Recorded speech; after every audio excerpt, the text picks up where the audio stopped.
Chapter 1143. High up in the sky, in a plane flying at high speed. Wow! Leaning on the window and looking at the endless ocean below, Toka's dreamy eyes fluctuated with extraordinary splendor. She seemed very excited. This is the ocean? It's really big. Seeing Toka's unusually happy expression, Shiori unconsciously also showed a smile on her face. Don't worry, we'll be able to play at the beach soon. So Toka, if you're too excited, be careful that you don't have the energy to swim. Swim. 10 Incense narrowed her eyes in anticipation. She hurriedly sat down in her seat. You're right, can't be too excited. If you're too excited, you won't have the energy to swim. Calm down. She muttered to herself to calm down, and she did indeed calm down. However, because she was too calm, her squinted eyes began to blink tiredly. Not long after, she closed her eyes. Her head also tilted to the side, and she fell into a deep slumber. Really? Shiori helplessly shook her head. Her eyes couldn't help but show a doting expression. She flicked Toka's bangs and softly muttered, "Good night." All of a sudden, a cold gaze pierced from Shiori's side to her back, causing her to feel a chill down her spine. The doting smile on her face also froze up. Swallowing a mouthful of saliva, Shiori turned her head with an uneasy expression and looked to the other side of her. Then, Tokichi Origami's calm face and cold gaze were imprinted in her eyes. Looking at Toka Origami's cold gaze, Shiori embarrassedly smiled and carefully asked a question. What's wrong? Origami classmate. Toka Origami didn't say anything. She stared at Shiori until a while later, her eyes closed, head tilted. Like Toka, she seems to have fallen asleep. Shiori's mouth twitched. She wanted to cry, but had no tears. Toka Origami, who was sleeping, seemed to be a bit dissatisfied. She rubbed her head against Shiori's body. That appearance looked strange, but Shiori, who already had some understanding of Toka Origami, unwillingly understood. At that moment, Shirji could only sigh. She also stroked Toka Origami's bangs. She forced a smile. Good night. Yuichi Origami's expression finally looked better. Not far behind Toka, Tobarama Origami, and Shiori.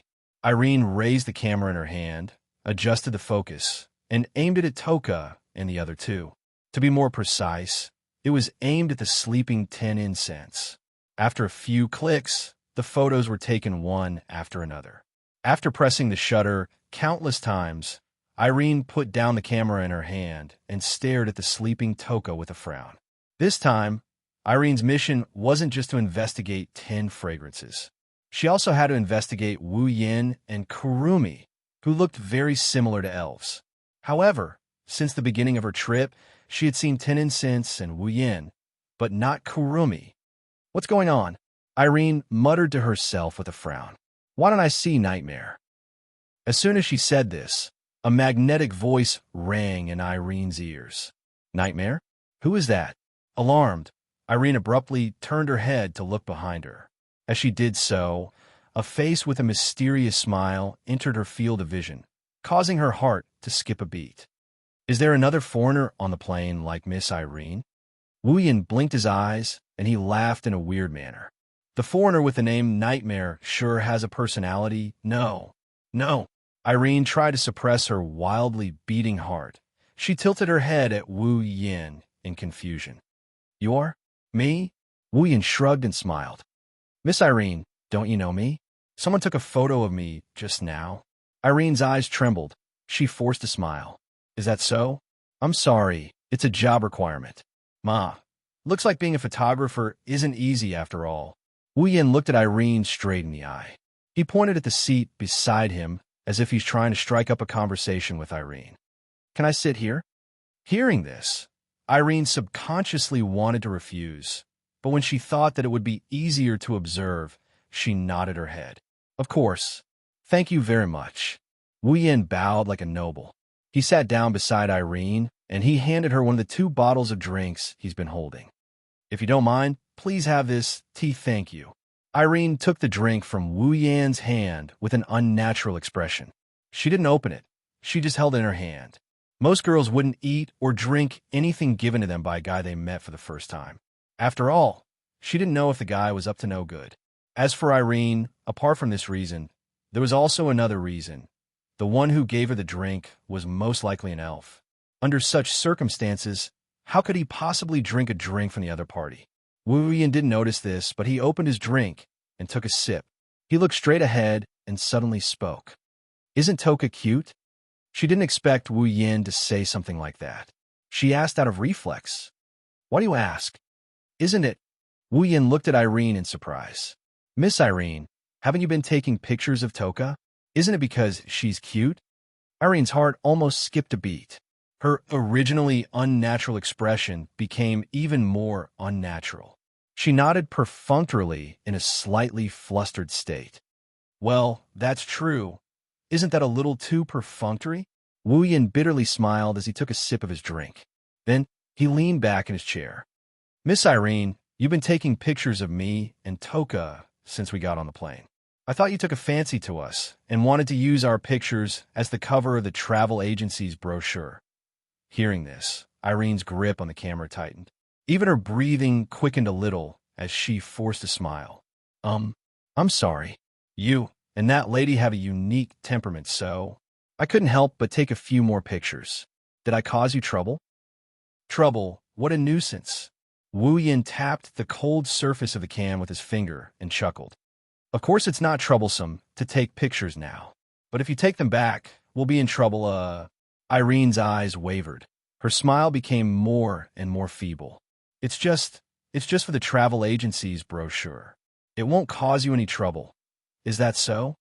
Wu Yin glanced at Irene. Irene thought she was hallucinating. Wu Yin grinned at her with a smile that didn't look like a smile on his face. "I hope that's the case. After all, Miss Irene seems to be very smart, but it's easy for her to make some mistakes." Confused, Irene looked at herself in confusion. Wu Yin raised an eyebrow. "Don't you know?" Wu Yin tapped his ear with a faint smile. "For example, women usually wear headphones. If they don't want people to see them, they'll cover their ears with their hair. Miss Irene, you didn't notice what?" Irene immediately touched her ear. When she touched her wireless headset, her heart beat faster again. This is the wireless headset she used to keep in touch with the team that came with her. And Miss Irene, Wu Yin narrowed his eyes as if he didn't see Irene's panicked expression. "In the beginning, although I said 10 fragrances is very cute, I didn't tell you who 10 fragrances is." The blood drained from Irene's face, and she became abnormally pale. Miss Irene is surprisingly easy to bully." Wu Yin smiled and stood up. "No, before Miss Irene hates me. It seems like I have to retreat as soon as possible." Wu Yin waved at Irene and walked away with the can in his hand. Irene held the camera in her hand and looked at Wu Yin's back with uncertainty. Chapter 1144. Between the Aizu Archipelago and the Ogasawara Archipelago, there is an island with a total area of about 70 square kilometers. Home Island. 30 years ago, there was a period of time when spacequakes happened very frequently. Even this place was affected by spacequakes. A large part of the northern part of the island was hollowed out from the middle of the island to the outside. It became an empty island sea. It looked very desolate. It was only in recent years that Home Island was redeveloped and turned into a sightseeing island with both scenery and entertainment. In this respect, Home Island and Tiangong City have a very similar background. After all, Tiangong City used to be a ruin because of frequent spacequakes. Later, it was redeveloped into a residential area. Like other redeveloped areas, Home Island had also been perfectly planned and organized, and a perfect disaster prevention policy had been implemented. In terms of measures to deal with space earthquakes, it might be a little weaker than Tiangong City, but it was not much weaker. Moreover, the coast was completely cut off because of spacequakes. Like a crescent moon suspended in the ocean, it formed a precious and beautiful scenery, attracting a lot of tourists. Whether local or foreign, people came to Home Island for sightseeing almost every day. Perhaps it was a little disrespectful to the victims who had lost their lives because of the spacequake. But in fact, Home Island did have the opportunity to gradually become prosperous and become a tourist attraction because of spacequakes. And the free study trip, sponsored by Cross Travel Agency, is the destination of this island. The plane carrying the students and teachers of Laichon High School gradually landed on the crescent-shaped island. It didn't stop until it arrived at an airport. Not long after, the preparations to get off the plane were quickly completed. One by one, students in uniforms and teachers in casual clothes got off the plane and stood in the airport. They looked around. There was a bit of excitement on their faces. Taking a deep breath of the slightly cold air, Wu Yin couldn't help but praise while carrying a travel bag. Such fresh air. It smells cool, even to the throat. It's the best place to travel in the summer. Indeed, Shirori also took a breath of the air. There was a faint surprise on her face. Originally, because the destination was too close, I didn't have much expectation. I didn't think it would be such a good place. Coming to this study trip was the right choice. Why do you all look so happy? Toka wrinkled her nose and sniffed the air with all her might. There's no smell at all. There's also a very, very strange smell. That's probably the smell of the sea. Wu Yin laughed and rubbed Toka's head. Don't smell fresh air like food, you idiot. I'm not an idiot, Toka retorted. Astria is an idiot. Astria? Shirori was taken aback. She asked in confusion, who is Astria? Astria is... She is an idiot. Seeing as Toka is about to explain to Shirori, Wu Yin interrupted her. He pushed the two of them, and they walked towards the rest of the party. It's time to gather. Hurry up. I know. Don't push me. HKA. Don't be so calculative. Let's go quickly. Seriously. While the three of them were pushing and shoving each other, Irene got off the plane. She looked at Wu Yin and Toka as she pressed down on one of her ears. At the same time, in the sky above Home Island, the clouds that were gathered together suddenly flowed to the sides, as if they were cut open by something. The soft cotton clouds flowed in the direction of the flow and drew a rather large frame, proving that there was something over there. As a matter of fact, there are indeed some things there. It's a humongous object. In a space that was invisible to the naked eye, a giant airship that was dark red in color and shaped like a cobra's head was floating above the clouds. Against the dense air pressure, it parted the clouds and slowly moved forward. The name of this airship was Albald, and it was one of the few large airships manufactured by the DM company. In order to support Irene and help her capture the elves at any time, Westcott didn't hesitate to send out this airship and let it listen to Irene's orders. Once Irene confirmed that the target was the elves, then this Albard would launch a fierce attack on Ormy Island. The executive force that has been keeping in touch with Elaine is on standby in this Albard. In Albard, a middle-aged man sitting on the captain's seat looked at the screen showing Wu Yin and Toka. He rubbed his beard as if he was thinking of something. They're the targets this time? Isn't it just a brat and a little girl? Are they really fairies? If fairies can be judged by their appearance, we wouldn't have to work so hard. The moment the middle-aged man, who seemed to be the captain, finished his words, a loudspeaker sounded in the surroundings. It's the voice of DM's second executive department head, Irene. Fairies have all kinds of strange abilities. They can hide their psychic waves and maintain a certain degree of appearance. It's stupid to use psychic wave detectors to identify fairies. Hearing Irene's blunt and impolite words, the captain of Albald chuckled and shrugged. Is that so? Thank you for your reminder, executive department head. Hearing the captain's indifferent tone from the headset, Irene frowned slightly, and her voice became cold. Anyway, stay alert. Don't lose sight of those two. The captain's eyes turned vicious. He looked at Irene's image on the screen and felt displeased. As the world's strongest magician, Irene's strength is unimaginable. However, the captain is very displeased with Irene. He hasn't seen Irene's strength with his own eyes. Just the fact that he has to obey the orders of a little girl who is old enough to be his daughter is enough to make him feel displeased. That's why he's always treated Irene's orders with a perfunctory attitude. Of course, to avoid being punished for failing the mission, the captain won't let his emotions control him. He'll still carry out the orders he needs to carry out. For example now, then what should we do? Yes, that's right. Irene pondered for a moment before issuing the order.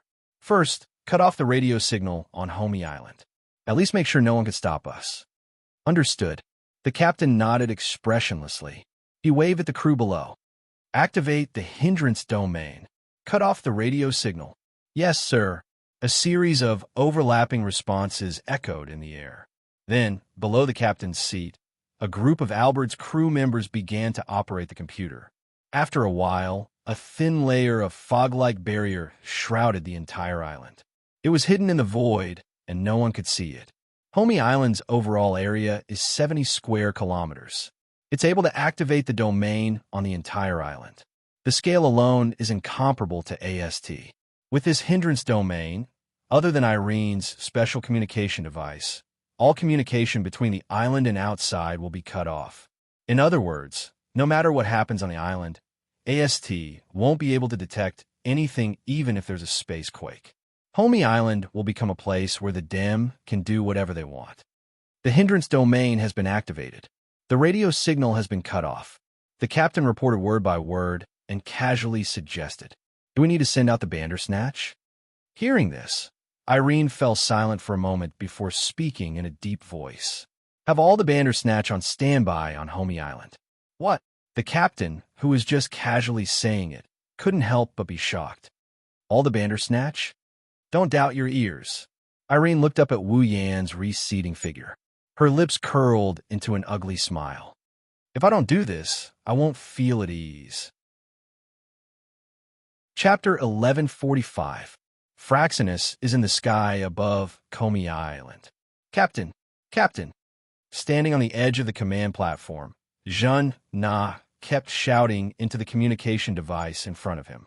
This scene had been going on for more than 10 minutes. However, no matter how loud she shouted, Wu Yan's voice didn't come out of the loudspeaker. She frowned as she looked at Ling Yin and Yi Yu. She sighed and shook her head. It's still not working. I can't contact the captain. The radio signal doesn't seem to be able to reach Hume Island. Ling Yin answered calmly as she operated a sophisticated instrument. Looks like someone is interfering with the radio signal transmission on Homie Island. Someone? Yi was slightly taken aback. Then her eyes narrowed. Is it Dem? Dem. Hearing the name of the organization he used to belong to, Shinna's face showed some disgust, but he still nodded. Indeed, other than Dem, I can't think of anyone else who has the ability to interfere with Ratatasker's radio signal. Vice Commander Shinzuki. Night Moon turned around and looked at Kyuhei, who was still rubbing his head against the commander's desk. She hesitated for a moment and asked, "What should we do?" "Well, if it's the commander's brother, then we'll be fine. Even without our support, they would still be more active and safe than anyone else." Kanazuki Kyuhei said nonchalantly.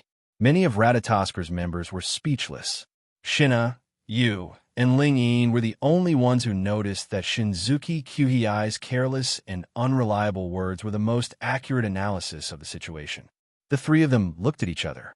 Yu asked Shinzuki Kyuhei again, "Are we just going to wait here?"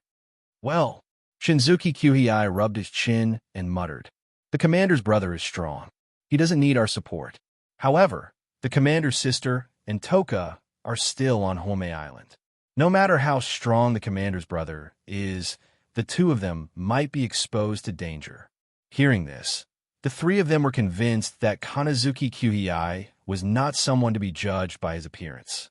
As such, their faces were all tense. "Deputy Commander Shun Wu Yue?" Night Moon nodded. "Please give the order."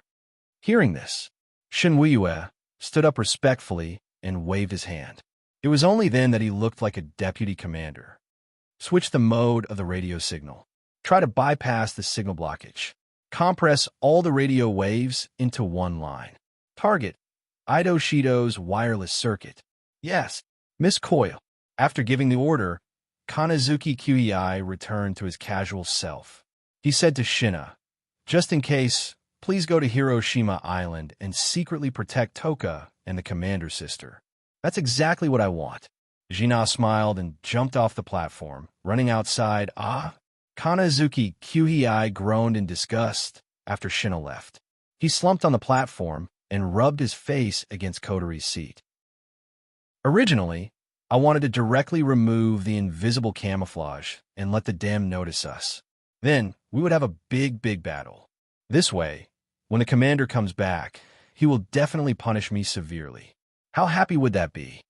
The members of Ratatoskr who were impressed by Kanazuki Kyuhei's quick and decisive orders were now sweating profusely. They no longer expected anything from Kanazuki Kyuhei. At the same time, on Homei Island, using the surrounding buildings and trees as cover, Irene reported her whereabouts and gave some orders through her earpiece. She kept her eyes on Wu Yin, Toka, and Shirori, who were chatting and laughing as they walked away. She carefully moved her feet. At this moment, the students of Raichan High School are being guided by the teachers towards the information center of Himejima. Maybe it's because they didn't get to go sightseeing, so the students are a bit listless. Only Toka, who is walking at the back of the group, is looking around curiously, causing Wu Yin and Shirori to be full of smiles as well. When they were about to arrive at the archive, Wu Yin, who was walking at the back of the group, suddenly stopped. He said something to Shirori and Toka. After the two girls nodded, he smiled and waved his hand. Then, he walked towards the forest. Seeing this, Irene was shocked. She glanced at Toka, who was following the group, and then looked at Wu Yin, who walked into the forest. She hesitated for a moment before speaking into her earpiece. Albald, you guys are in charge of monitoring the girl who is suspected to be Princess. I'll follow the boy who is suspected to be Red Devil. Yes, Executive Director. Irene nodded heavily. She tightened her grip on her camera and moved her feet. She followed Wu Yin from afar and walked towards the forest. In a corner of Homei Island, there was a forest that wasn't big, but it wasn't small either. It surrounded the area with the most people and was distributed in an irregular circle. This forest was one of the scenic spots on Homei Island. Although it wasn't famous, it attracted the attention of some tourists due to the rare species of trees that could occasionally be found here.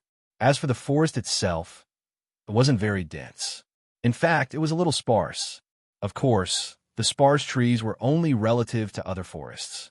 For ordinary people, this forest was enough to be a good place to play hide and seek. Therefore, Irene couldn't help but boldly pull a distance away from Wu Yin. She used the surrounding trees to hide herself and followed behind Wu Yin unhurriedly. In front of her, Wu Yin passed through one tree after another. He didn't admire the rare species of trees, nor did he pay attention to the surrounding scenic spots. He walked as if he had no destination at all. Seeing this scene, Irene's heart was filled with doubts. However, she still followed closely behind Wu Yin. Just like now, there was no outsider present. It was very likely that Red Devil would reveal a circle. At that time, Irene would be able to confirm that Wu Yin was an elf. Just as Irene was thinking about this, Wu Yin suddenly stopped in front of her. The voice that disturbed Irene's mood on the plain echoed in the empty forest. I don't know how long it will take me to walk like this. Let's stop here. As if talking to himself, Wu Yin turned around. His wine-red eyes stared straight at Irene. A playful smile tugged at the corner of his mouth. Still not planning to come out? Miss Irene, I've been discovered. Hiding behind a tree, Irene's heart suddenly trembled. She saw the smile on Wu Yin's face, and her palms involuntarily sweated. She took a deep breath and suppressed her emotions. She walked out and stared straight at Wu Yin. You discovered me long ago. That's why you deliberately walked into the forest, right? If you insist on an explanation, Wu Yin shrugged. Well, that's the general situation. Is that so? Irene's expression turned cold. Can I ask, how did you find me? Interesting. That's an interesting question. Wu Yin couldn't help but chuckle. Miss Irene, I was right when I said you're a little muddle-headed, crossing his arms in front of his chest. Wu Yin laughed as he explained. I already pointed out a few of your flaws on the plane. These flaws are more than enough to prove that you're not a normal photographer. You also have other motives. Do you really think I wouldn't do something to you? Irene abruptly raised her head. What did you do to me? Well, don't be nervous. Wu Yin smirked. It's just a little detection magic that allows me to sense your location. It won't be long before it disappears. Magic. Irene raised her eyebrows in confusion. Yes, magic. Wu Yan's smile slowly faded.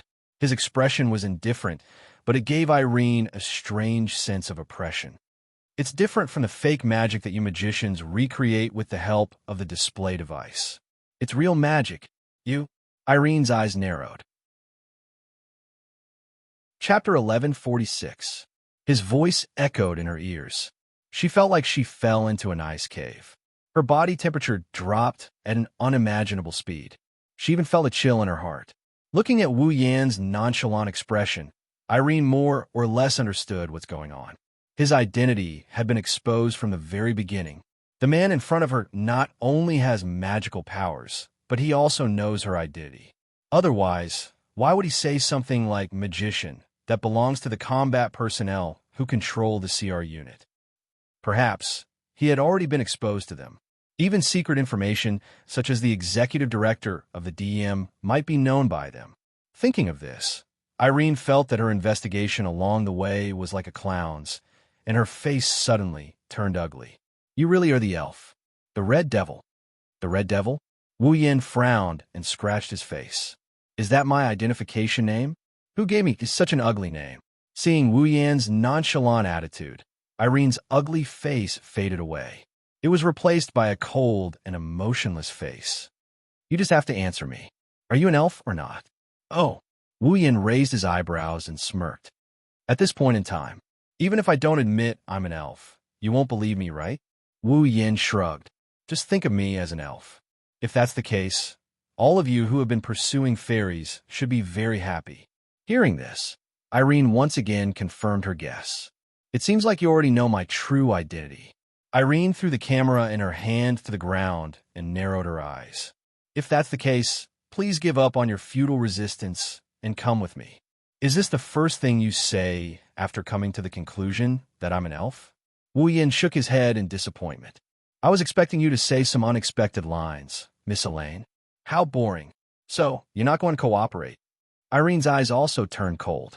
She was different from her behavior at the beginning. Now, she was emitting a sharp aura. Even the air around her became a lot thicker. Are you finally serious? Wu Yan had an amused expression when he sensed the change. He even praised her for it. As expected of the world's strongest magician. You even know that.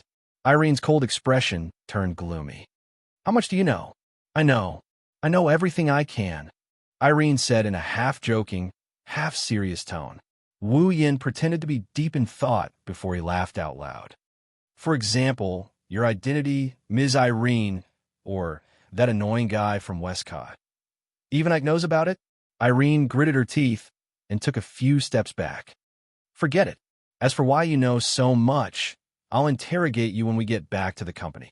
That's not a bad idea. Wu Yan closed his eyes as if he's thinking about something. He opened his eyes after a while. He opened his eyes and smiled. How about this, Ms. Irene? Let's play a game. A game? Irene blinked. Yes, a game. Wu Yan opened his arms as if to show his sincerity. He looked at Irene with an open mouth. The rules of the game are like this. If you can beat me, I'll go with you to meet Will Scott. Alice's eyes narrowed and she asked in a deep voice, Then what if I lose? Lose? Well, I lost. Wu Yan rubbed his chin and he looked up at the sky with a grin. There seems to be one of your DM's airships up there. You sure know everything. Irene looked at Wu Yan with an expressionless face. And then? Even if it's a DM, there shouldn't be many airships of this size. You'll feel bad if it's destroyed, right? Irene held her breath. Could it be? Have you guessed it? Wu Yan grinned mischievously. He pointed at the sky with his finger. If you lose, I'll be responsible for sending that scrap metal to the recycling station. Irene stared at the grinning Wu Yan, and for some reason, her heart started beating faster. For the first time in her life, she was afraid. No matter how strong the man was, he had everything under his control. It was as if he could predict the future. She couldn't help but fear him. Sensing this fear, Irene clenched her fists. Then what about the game? That goes without saying. Wu Yan looked at Irene with an exaggerated look of surprise. He continued with a condescending tone. Since Miss Irene is the most powerful magician in the world, of course, I have to defeat you in your area of expertise. That's the most interesting thing, isn't it? Hearing this, The fear in Irene's heart was replaced by a trace of anger. Are you looking down on me? Why would I? Wu Yin narrowed his eyes and looked at Irene mockingly. It's just that Ms. Irene seems to think that no one in this world can defeat you. That's why I want to use my real strength to wake you up, so that you can recognize your own ignorance and insignificance. The anger in Irene's heart was easily ignited. Bzzz. Specks of golden light suddenly converged from all directions and condensed on Irene's body, completely covering her body inside. In a situation where even the air is trembling, the light that enveloped Irene's body is beginning to twist and stretch. When the light dissipated, Irene looked completely different from before. The clothes on his body were replaced by a tight-fitting and smooth uniform. His limbs were wrapped in mechanical armor, with parts scattered all over his body. On his back were mechanical wings that looked like wings, and on his back were two sword-shaped equipment that were slender and oversized. The display device for personal combat, the CR unit. It was because of this equipment that an individual could obtain power that far exceeded that of an ordinary person and become a special race that was limited to this world, a magician. In the past, AST relied on such equipment to fight against the elves. However, unlike AST's equipment, Irene's CR unit was not only white in color, but its design was even more unique. It's definitely not an ordinary CR unit. Oh, you're angry? Wu Yin teased Irene as he sized up the CR unit on her body. This CR unit seems to be a lot stronger than the AST set. Don't compare my Pendragon to the AST. That's more common. Irene pulled out the sword-shaped equipment on her back. A laser beam shot out and pointed at Wu Yin. My Pendragon is a CR unit specially made by Dem. It's the most suitable CR unit for me. Comparing AST, which can be made by spending a certain amount of money, with it is the biggest insult. My apologies then. Wu Yin didn't sound apologetic at all. He stomped on the ground and he leaped into the air. He shot into the sky and he shot towards the horizon. Trying to escape? She tightened her grip on her lightsaber and the wings on her back released a burst of thrust. Under Irene's control, she chased after Wu Yin and flew into the sky as well. Like two meteors, the two of them drew a smooth trajectory, one in front and one behind. They shot up into the boundless sky like chasing the stars and the moon. Only when they reached the clouds did the two of them reveal their figures. They floated above the clouds, facing each other from a distance, looking at Irene, who was aiming her laser sword at him. Wu Yin laughed. He waved his hand, and Neotono no Shana came out of the gate of Babylon and landed on his palm. He then pointed it downwards at an angle. Let's start our game. Chapter 1147. Let's begin our game. Hearing this, Irene's delicate face flashed with sharpness. No matter what kind of existence you are, in this world, no one can defeat me.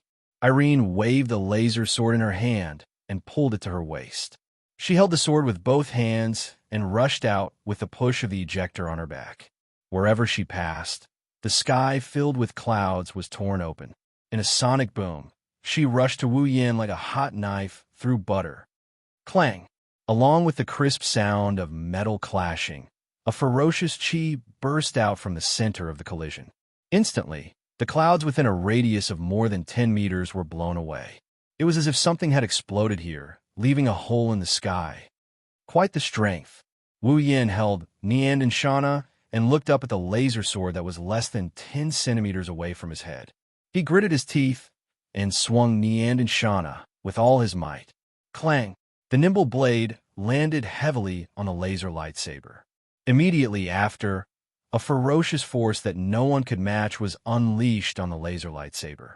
In terms of body size, Niedan Shana was the weaker one, but the laser lightsaber in Irene's hand was almost cut in half.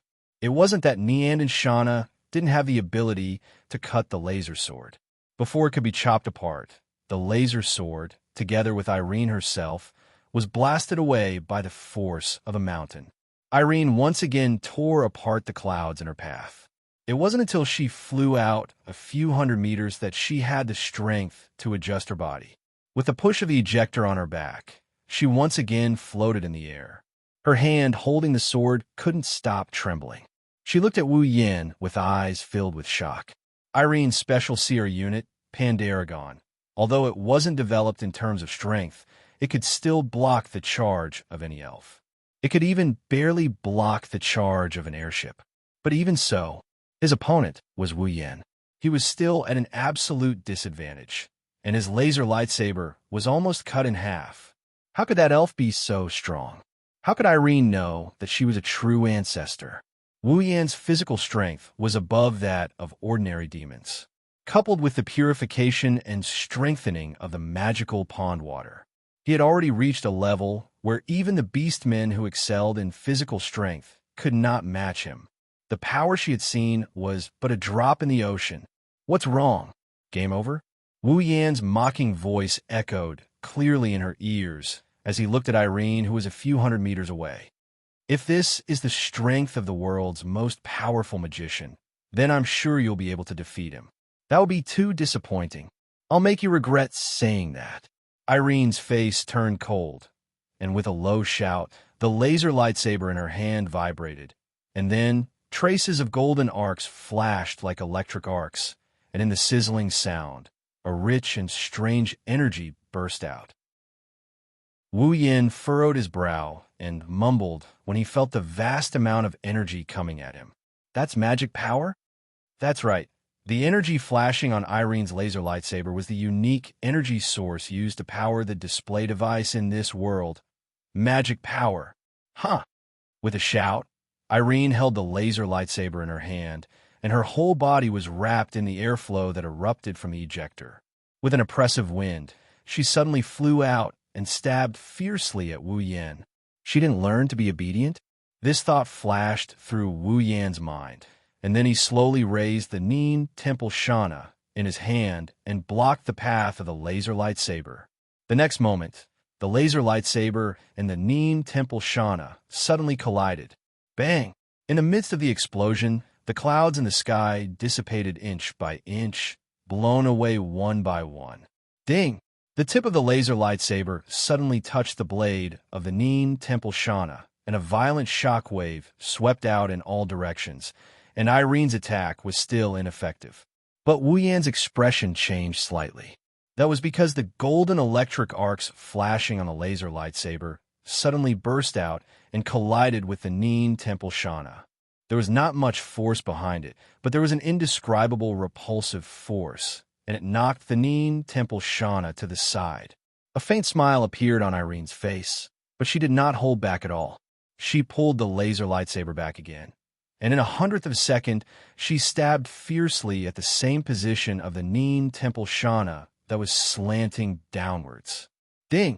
A crisp sound rang out, and the Neen Temple Shana that was already slanting downwards suddenly expanded. Ding, ding, ding, ding. In an instant, the laser lightsaber in Irene's hand turned into raindrops that blotted out the sky and struck the Neen Temple Shana at least 100 times in a single second. Then, with a rather crisp sound, the Neen Temple Shana in Wu Yan's hand was knocked out of his hand, and it flew out. Irene's eyes flashed fiercely. It's over. Like a declaration, Irene waved the laser lightsaber in her hand and slashed it towards Wu Yan's chest. Irene had no doubt that this attack of hers could end the battle. An elf without an angel would be at least a few times more powerful, and without an angel, even the AST people would be able to defeat an elf. Moreover, the opponent seemed to have been careless all this time, and had not even changed his spiritual equipment. If he was attacked, he would be no different from a normal person being attacked. Victory was in Irene's hands. Unfortunately, Wu Yan was not an elf, and Neen Temple Shana was not an angel. Wu Yan did not need spiritual equipment, because he had an immortal body. Wu Yan did not need an angel, because his own strength was 10,000 times more powerful than an angel. Ding! The expected tearing sound did not come as expected. Irene's determined strike was exchanged for an extremely soft and crisp sound. The laser lightsaber did not hit Wu Yan's body, but was gently pinched by 2 fingers. Impossible! Irene's cold expression after equipping the Pandaragon began to fluctuate violently, and in the end, it turned into thick shock. Yes. Looking up, his wine-red eyes met Irene's incredulous gaze. Wu Yin grinned and said slowly under Irene's gaze, "It's over." With that, Wu Yin raised his other hand, and a monstrous cold air accompanied by a burst of white mist burst out, turning into an icicle, and with a sharp sound of tearing through the air, it pierced towards Irene's chest. The deadly sense of crisis touched Irene's nerves, awakening her from her shock.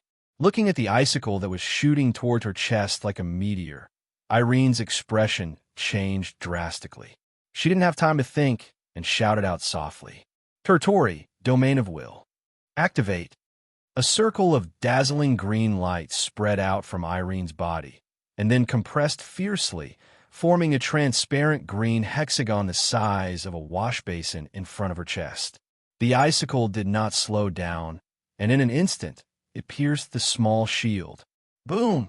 Amidst the loud noise, a circle of invisible ripples suddenly surged out and blew across the sky, until all the clouds in the distance were blown away, and the shockwave dissipated. Irene clenched her teeth, the Tertori in front of her rippled violently, and the icicle was like a spinning drill bit, and at the same time, it pierced the Tertori in front of her, causing the Tertori in front of her to ripple violently. Seeing this scene, half of Irene's heart has already turned cold. Her Tertori in front of her is the strongest magician in the world. Even with this, she still can't block the attack of the elf who lost her angel. This elf, this man, who the hell is he? You really know how to put up a meaningless resistance. The world's strongest magician. Seeing the stalemate between the icicle and the Tertori in front of him, Wu Yin pursed his lips, and with a clench of his hand, a huge icicle at least twice as thick as the icicle in front of him is formed in his hand. Well then, let me thoroughly crush your laughable arrogance. Asterisk swoosh. Asterisk Irene's face turned deathly pale. Chapter 1148. After a brief exchange, Wu Yin had a rough idea of how strong Irene's Pandaragon was. Peak of rank 8. A true peak of rank 8. She's stronger than Kotori, Kurumi, Toka, Yoshino, and even Meijio. Wu Yin finally understood why Irene was so confident in her own strength. She did have the strength to defeat and even kill an elf. If Wu Yin didn't come to this world and Kotori, Kurumi, Toka, and Yoshino didn't become Wu Yan's summons, they wouldn't be Irene's match in a one-on-one duel. The world's strongest magician? An existence that no one can defeat? Indeed, Irene has the right to have that title and the right to say those words. But that was in the past. Now, let alone Kotori and Toka, who reached rank 9. Even Kurumi, who's also at peak rank 8, can easily defeat Irene. In terms of strength, Kurumi and Irene are on par, but Kurumi's Carving Emperor ability is too heaven-defying. Plus, they don't have to worry about time anymore. So defeating Irene isn't too difficult. Even the weakest of them, the 4 Bakunas, after summoning an angel, would have the same strength as Irene.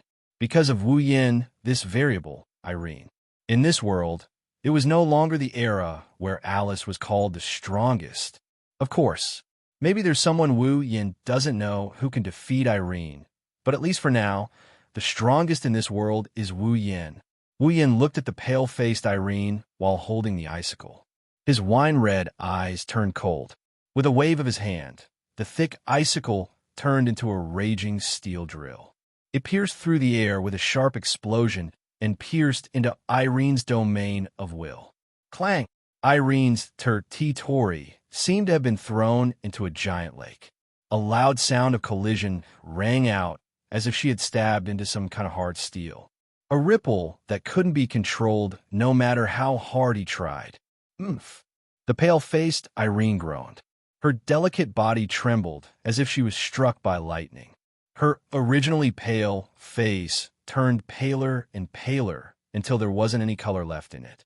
Unlike the display device that controls the display device, the seer unit used for personal combat uses the user's brain to control the display device and magic power. Therefore, in a state of extreme overload, in order to support the Tory, Irene's brain was beginning to be overwhelmed. The corners of her mouth and nostrils were all over her body. Even the corners of his eyes were bleeding, making him look a little ferocious. Bang! Finally, even the world's strongest magicians, her son Tory, couldn't withstand the attack of the two super-strong icicles. With a muffled sound, Irene's her son Tory shattered and turned into pieces that filled the sky. Wah! Irene spat out a mouthful of blood. Her overwhelmed brain could no longer control even the weakest part of the display device. Even the ejector on her back had lost control and was extinguished, causing Irene to fall. However, just as she was falling, a shimmering purple chain emerged from a purple magic formation that extended out of thin air, hurtling toward Irene like an arrow. The chain wound around her limbs, and she was suspended in mid-air amid a string of crisp clangs. As expected of the world's most powerful magician, William didn't know if he was mocking or praising Irene when he saw her hanging in front of him with blood flowing out of her orifices. He raised his hand slightly. A stream of light flew from below and landed on Wu Yan's palm. Nyedan Temple Shana appeared. Although I was careless, it's no wonder you keep saying world's most powerful when you can send my Nyedan Temple Shana flying. Wu Yan asked Shana to return to the gate of Babylon and glanced at Irene. But that's it. It's over. Our game tied up. Irene struggled to raise her head. She stared at Wu Yan with eyes full of blood and tears. Her eyes are empty. Impossible. I'm the world's most powerful magician. Irene, Mira, Meth. I can't possibly lose to an elf. Perhaps you were once the world's most powerful. Wu Yan shook his head. But now, in this world, although the number of people who could defeat you is less than 5, there are indeed some.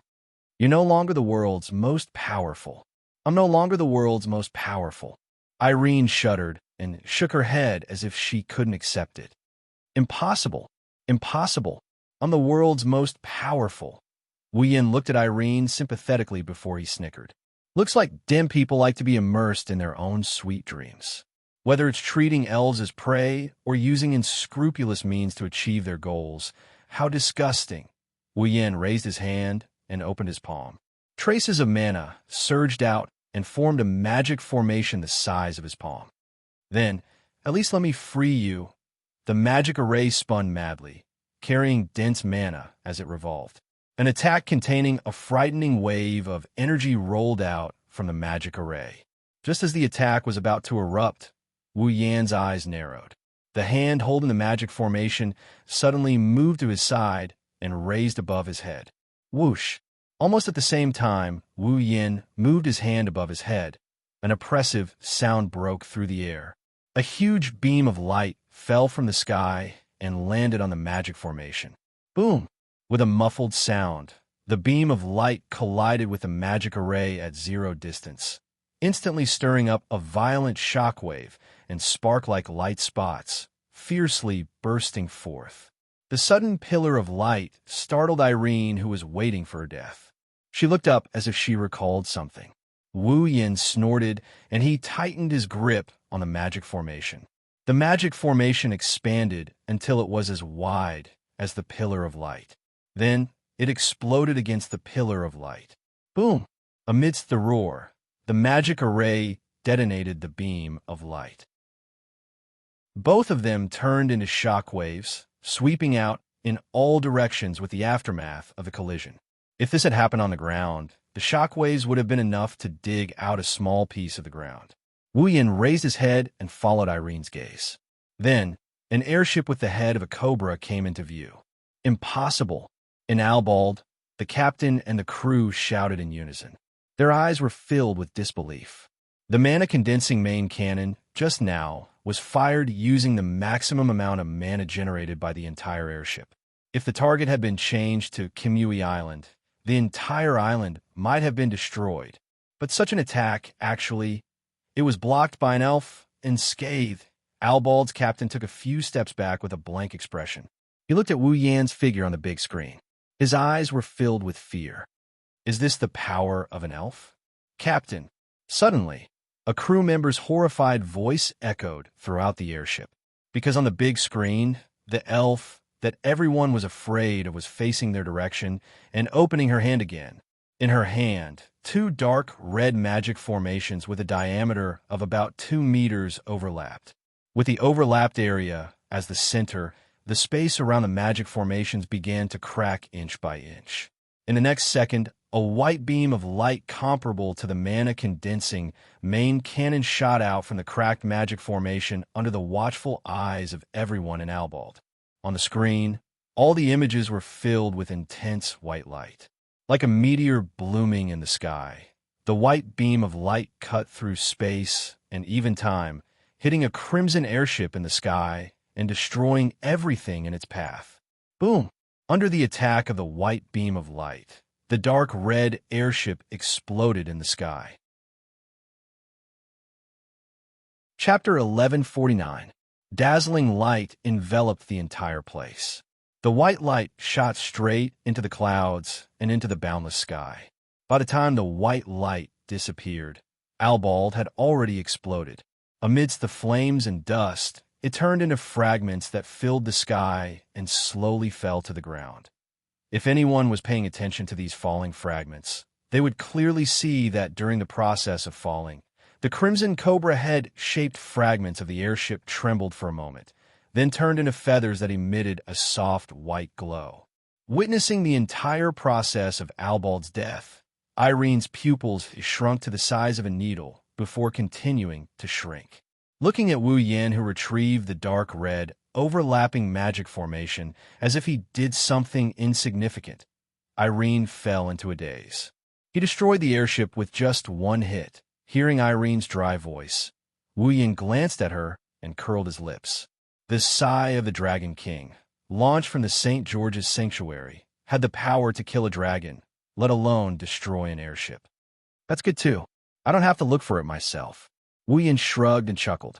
Then I'll accept the game's reward. Irene's breathing quickened. Her body began to struggle. Her brain finally regained the ability to control the CR unit again. Under Irene's control, the Pandaragon's wing propellers shot up, creating waves of turbulence. Unfortunately, it's not an ordinary chain that binds Irene. It's the lock of discipline. With Irene's ability, she wouldn't be able to break free even if she was at her peak, let alone in her half-crippled state. With the push of the ejector on her back, her body was shaking violently. Even the discipline lock was shaking. It seemed like it would break at any moment, but no matter how hard she tried, the lock would not budge. No matter how hard Irene tried, the lock of discipline was only shaking. There was no sign of it breaking at all. Damn it! Feeling the pain in her limbs from struggling, Irene couldn't help but feel despair in her heart when the lock of discipline didn't change at all. Am I going to die here today? Irene's eyes were filled with unwillingness and gloominess. Wu Yin shook his head with a smile. Looks like even the strongest magician in the world is afraid. He's also afraid of death. At this moment, whoosh, a faint wind whistled from the scene. It was getting louder and louder. Until now, the sky was clear due to the battle between Wu Yin and Irene. As the wind grew louder and louder, a thick layer of clouds floated in the sky. It wasn't white clouds, it was gray clouds.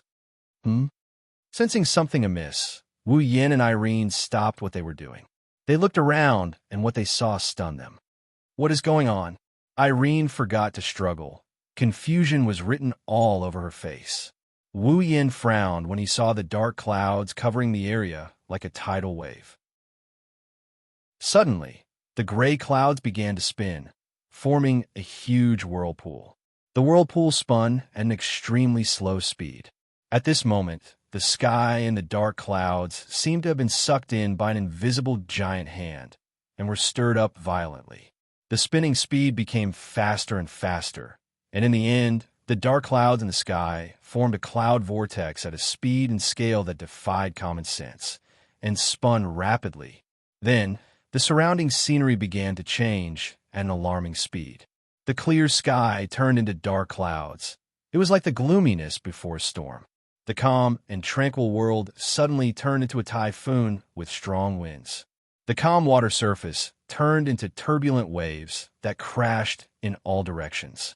In less than a minute, the world seemed to have been cursed by something and changed abruptly. Even a normal person would think that something is wrong with this change, let alone Wu Yin and Irene.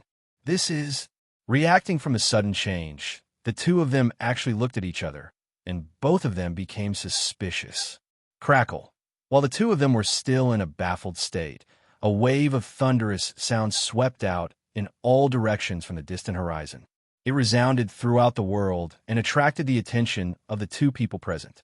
When the two of them turned their heads to look, the scene of two thunderbolts colliding with each other was imprinted into their eyes. If one were to observe carefully, they would discover that there were two human figures in front of the two clashing thunderbolts. Are those elves? Irene was stunned for a moment before she cried out in surprise. Could it be a berserker? Berserker? Wu Yin couldn't help but look at the two lightning bolts. His wine-red eyes flickered for a moment before he remembered. In the original work, there were two elves who would appear at this time. Captain! Captain! Almost at the same time, Wu Yan's earpiece rang with a voice that woke him up. This voice? Is it you? Captain, I finally got in touch with you. On the other side, Yu's voice sounded surprised, but it quickly turned serious. Captain, where are you now? There was a riot on Komi Island. Riot? Wu Yan paused for a second before pressing his earpiece. What happened? It's the DM's battle robot unit, Bandersnatch. You reported concisely.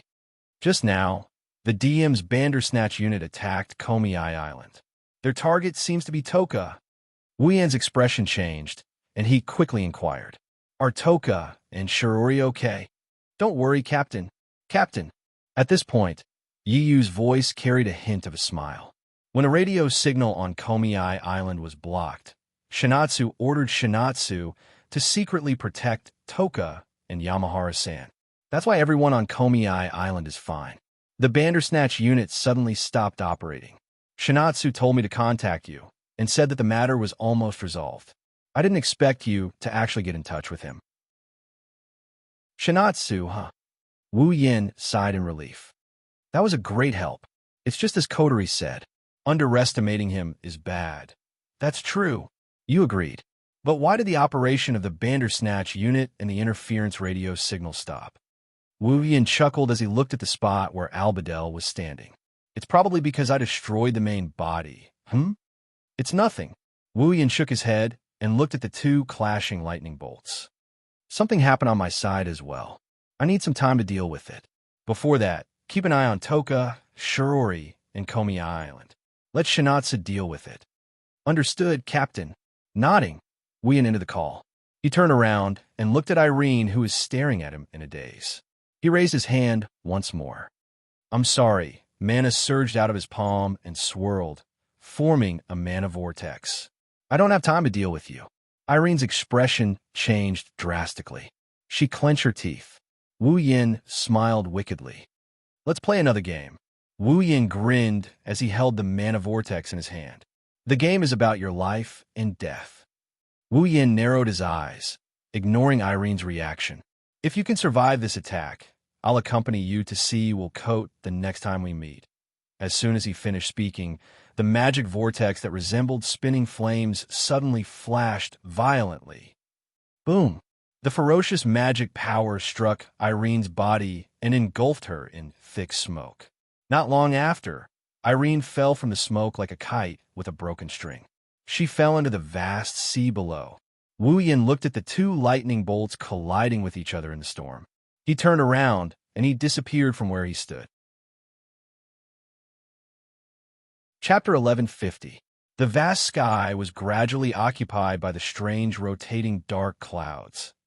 On the ground, the forests on several islands were gradually being razed to the ground by the violent winds. The lush green branches and leaves of the trees were blown away by the strong wind pressure. They flew everywhere like clothes being thrown into a washing machine, constantly spiraling up into the sky. Some of the slender trees were even uprooted and shot into the surroundings like large bullets. Everywhere they passed, whether it was the ground or the rock walls, they were smashed into medium-sized holes. The waves rolled violently. Everything on the ground was distorted by the strong winds. Everything within the area covered by the swirling dark clouds was distorted. Fortunately, the islands that were being ravaged by the gale were all uninhabited. The only island with residents was May Island. Due to the space quake problem, the disaster prevention measures were very perfect. Under the attack of such a gale, except for some unclean garbage and slender trees flying in the sky, everything else was normal. In the sky, above the clouds where the people on the ground could not see, the two thunderbolts collided fiercely once again, accompanied by an even more intense wind and shock wave.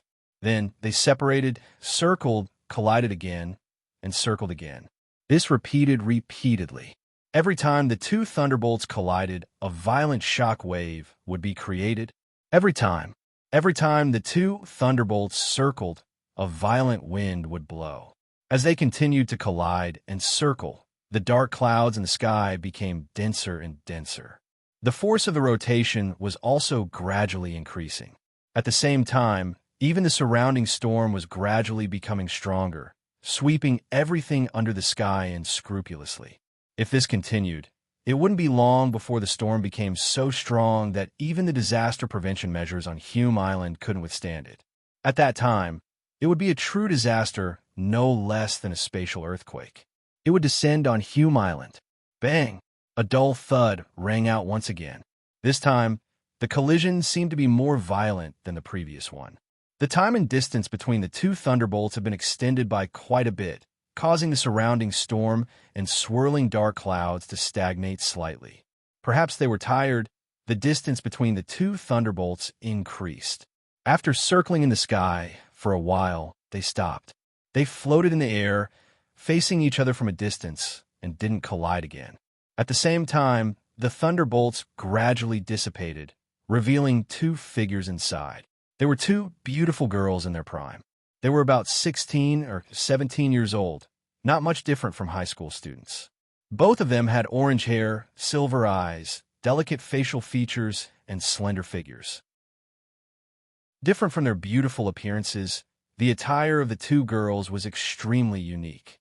They wore dark-colored jackets, and purple-blue restraints were wrapped around their bodies like leather straps. It covered their bodies. At the same time, his hands, legs, and neck were all shackled. The shackles were even connected to broken chains. He looked like a criminal, which was very strange. The only difference was that the orange hair of the girl on the right was completely coiled up. The shackles were on her right hand, right leg, and neck. The expression on her face was very arrogant, as if she was a queen who had walked out of nowhere. She was very arrogant. The girl on the left had her long orange hair braided into 3 braids. She had the exact same appearance as the other girl, but unlike the arrogance on the other girl's face, she had a pair of listless, half-closed eyes. She looked much calmer and more docile than the other girl. In terms of details, this girl was slightly different from the other girl.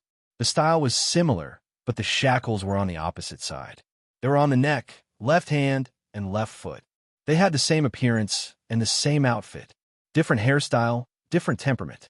In addition to the masochistic style of hunting clothes, many men with evil intentions would be stimulated by the beautiful sisters in front of them, unable to control their testosterone. Of course, they had to ignore their calamitous might. The two of them were quite far away from each other. They looked at each other with the same silver eyes. Whirlwinds swirled around them. It was like they were the center of a typhoon. They maintained this posture. Not long after, the girl on the right raised her head. "You're quite capable," as if she was acting in a play. The proud girl put her hands on her hips and said proudly, "As for your lively performance, this queen will give you recognition, Shi-Xian." Denied. The listless girl with 3 braids called Shi-Xian spoke calmly, as if she had lost all her strength. Yi Jushi's praise will only lower Shi-Xian's wariness and cause her combat strength to drop. It is a very low-end method. This consort disdains using such a despicable method. Yi Jushi glared at Shi-Xian, then abruptly pointed a finger at her. In front of this queen's unparalleled strength, there is no need to use psychological tactics against you. Refute. Shi-Xian spat out these words expressionlessly. Unparalleled strength is something that Yi Ju has never possessed. How can you mortals peek at this queen's supreme fate? Yi Ju raised his head proudly. He was almost pointing his nose at the sky. Only fairies like this queen are worthy of the title of Eighth Dance. Shi Xian, it is time for you to give up. What a joke. Let a fairy like Yi Ju become a true Eighth Dance. That is the fate that no one can peek at. Shi Xian said calmly. The only one worthy of the title of Eighth Dance should be Shi Xian. Now is the only time you can show off, Shi Xian. Yi Ju put one hand on his waist and pointed to Shi Xian with the other as he shouted. Today is the important day for this queen to become a true Eighth Dance. Don't worry, Shi Xian. This queen will remember that you once had the right to compete with this queen for the title of Eighth Dance. This queen will make you a glorious stepping stone. Only Shi Xian will become a true Eighth Dance. The two young ladies used the same appearance and the same eyes to viciously glare at each other. Soon after, the whirlwinds on their bodies suddenly swelled and violently shook in all directions. They were like sharp steel knives that cut through everything. This is Yi Ju charged at Shi Xian with the whirlwind around him. The last one. Answer me. Shi Xian's eyes narrowed. Then, a gust of wind blew as he charged forward. The final victory will be Shi Xian's. With a suspenseful tone, the two identical girls, who looked like twin sisters, broke through the surrounding clouds with a momentum that could break through the atmosphere like a hot knife through butter and rush towards each other. At the center, their gazes met face to face. Immediately after, two slender fists wrapped in strong winds were forcefully swung out. Just as the two girls' fists were about to land on each other's faces, a figure appeared between them without any warning. Both Yi Ju and Shi Xian stopped in shock. However, they could not stop their fists from flying out. They were unable to stop their fists from flying out together. Before Yi Ju and Shi Xian could react, the figure reached out with both hands. Majestic mana currents surged around his hands, dispersing the whirlwinds in the two girls' hands. Then, with one in each hand, the figure grabbed onto Yi Ju and Shi Xian's fists with a crisp pop. Both Yi Juya and Shi Xian opened their mouths in shock. Although both of them had held back in that punch just now, it was still enough to shatter a piece of rock wall. Yet, it was so easily stopped by the two of them at the same time. While the two young ladies were still in shock, the whirlwind on their bodies continued to swirl, whistling as it scraped against the figure's body, causing him to frown. With a sigh, the demonic energy in his hands that were grabbing the two young ladies' fists surged, creating a violent impact. Scatter! As he growled, the surging mana collided with the whirlwinds around Yi Jia and Shi Xian. With a muffled boom, the mana was blasted away, turning into a gust of wind that scattered in all directions. At the same time, Yi Jia and Shi Xian also felt a gentle yet powerful pushing force on their bodies, pushing them heavily. Amidst the cries of surprise, the two girls who looked exactly the same flew out and slid on the clouds for a distance. It wasn't until they slid a few dozen meters away that the two girls managed to stabilize themselves. They looked ahead with a shocked expression on their faces. They looked at the figure that suppressed the two girls. Chapter 11:51. The wild wind gradually calmed down in the gray clouds. Who is that? I repeat, who is that? Yi Ju and Shi Xian both turned their gazes to the front. They looked at the figure floating between them in a straight line. Confusion appeared in their eyes.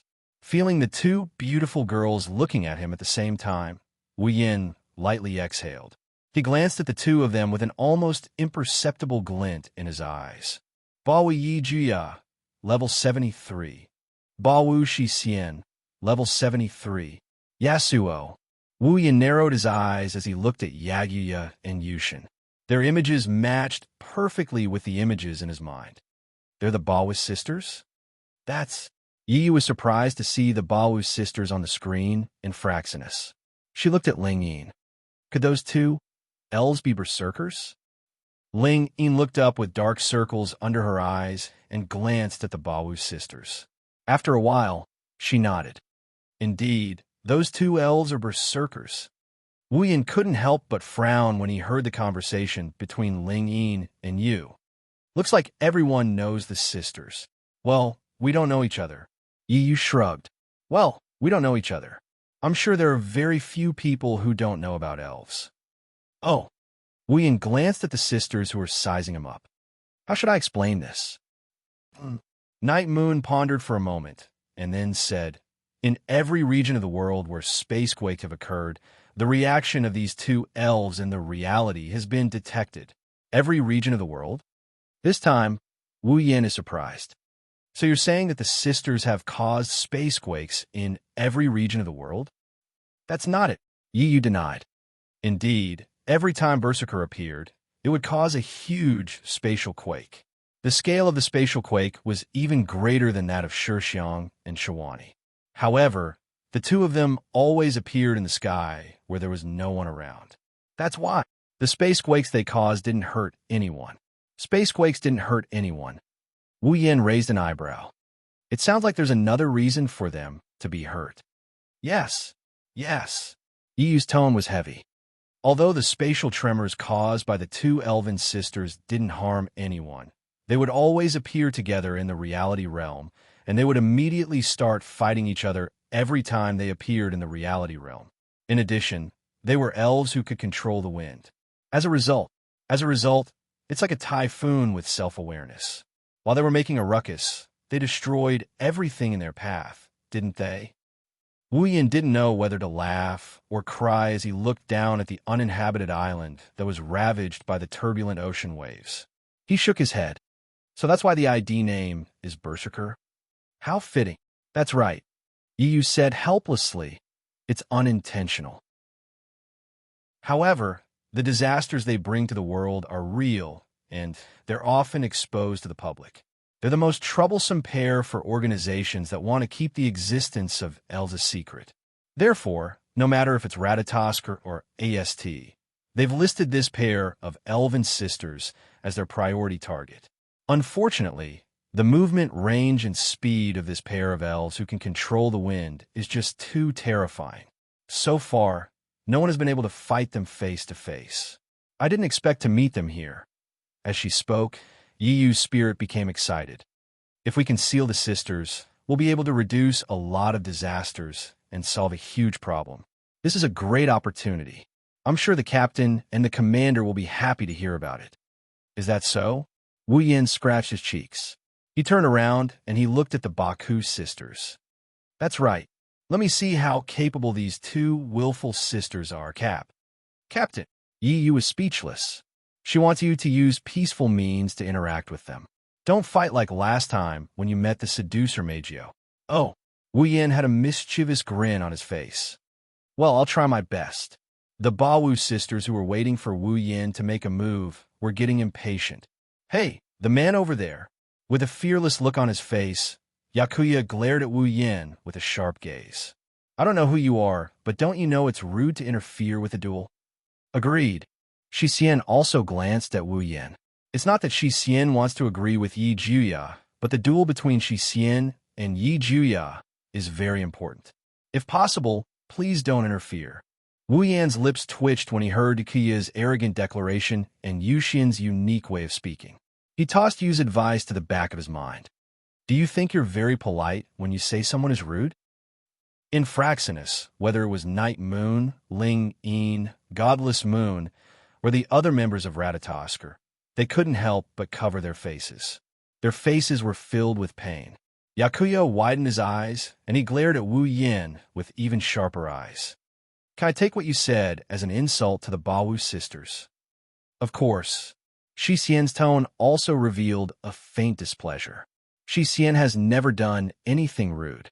What you said is definitely an insult. Is that so?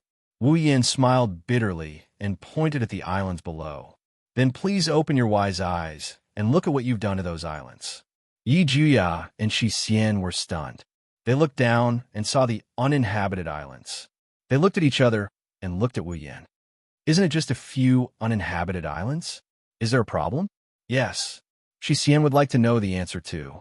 You guys. Wu Yin crossed his arms, and he pursed his lips. It's rude for others to disturb your duel. But isn't it rude for you to disturb other people's lives? Yi Juya and Shi Xian choked and refuted. But isn't that an uninhabited island? No, there's no one on that island. Shi Xian didn't disturb anyone's life. Unfortunately, I just happened to be there. Wu Yin lied without blushing. You two disturbed me, so I came over. Otherwise, who would fly up to the sky to play? Yi Juya and Shi Xian were speechless. Is that so? Wu Yin smiled meaningfully when he saw that the two women were speechless. As the witch of the hurricane and the spirit of the dance, you can't deny your mistakes. Of course. Yi Jian nodded reluctantly, his expression a little resentful. Indeed, it was this consort who was rude first. Then, this consort will not pursue your actions. Agreed. Shi Xian also agreed. It seems that Shi Xian and Yi Jia were wrong first. I apologize to you. Then, Shi Xian. Yi Jia looked at Shi Xian and raised his chin as if he wanted to change the topic. Let's go somewhere else and continue our sacred duel. Agreed. Shi Xian narrowed her eyes and met Yi Jia's gaze. Wait, I'm not done yet. Wu Yin rubbed his forehead and sighed. Why do you insist on a duel? Ho, are you interested in our duel? Yi Jia puffed out his chest. However, you're just an outsider. Even if we were rude first, we cannot let you interfere with our sacred duel. Please don't interfere with our duel. Shi Xian looked at Wu Yin and said calmly. Shi Xian and Yi Juya's duel is necessary. It must be carried out. Then why don't you let me interfere? Wu Yin said kindly. Since it's a duel, there should be a judge, right? Why don't you tell me? Maybe I can give you an idea? Yes. This. Both Yeju Shi and Shi Xian hesitated for a moment before nodding their heads. Chapter 1152. Unknowingly, the dark clouds in the sky that seemed to have been stirred up by something slowly returned to their original state. They gradually dissipated, revealing the originally clear and incomparably blue sky.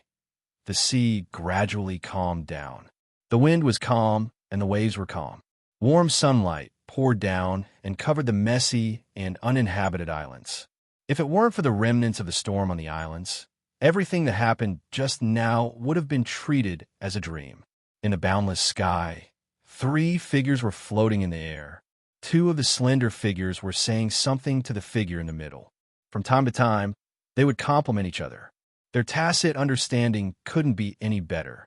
He believed that no matter who saw this scene, no one would believe that the storm that almost destroyed everything was caused by these 2 incomparably adorable girls.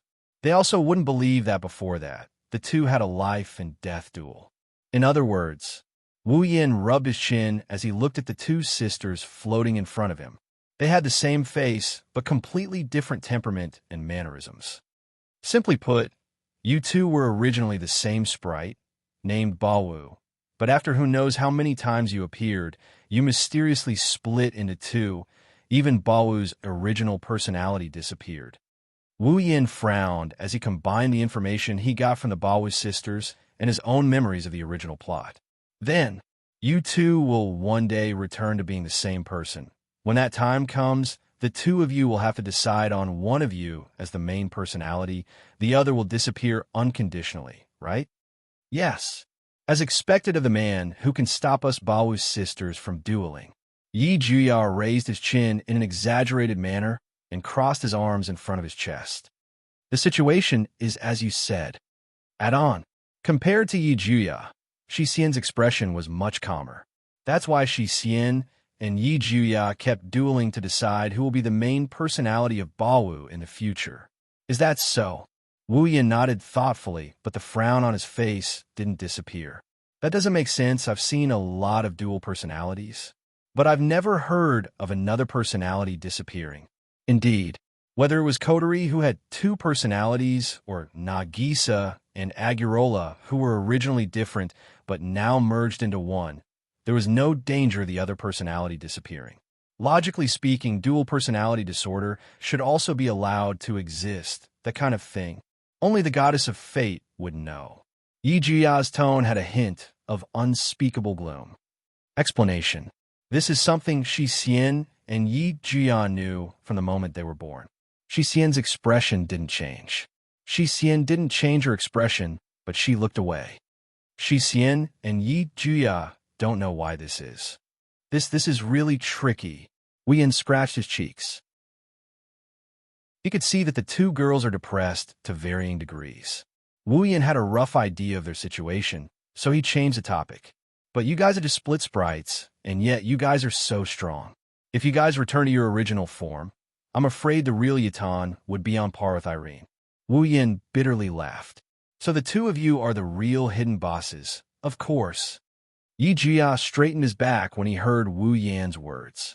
His expression was full of pride, but he was soon confused. But who is Irene? Oh, Ma, don't mind me, don't mind me. Wu Yin waved his hand in a perfunctory manner before turning serious. Now that I understand the general situation, I'll get straight to the point. Wu Yin looked at Yakuya and Dushin before he continued. To be frank, I don't think your duel is meaningful at all. WH. What? Yi Juya and Shi Xian were stunned for a moment before they became angry. You bastard! Are you trying to humiliate the duel between us Baowu saints? Angry, Shi Xian can't pretend she didn't hear that.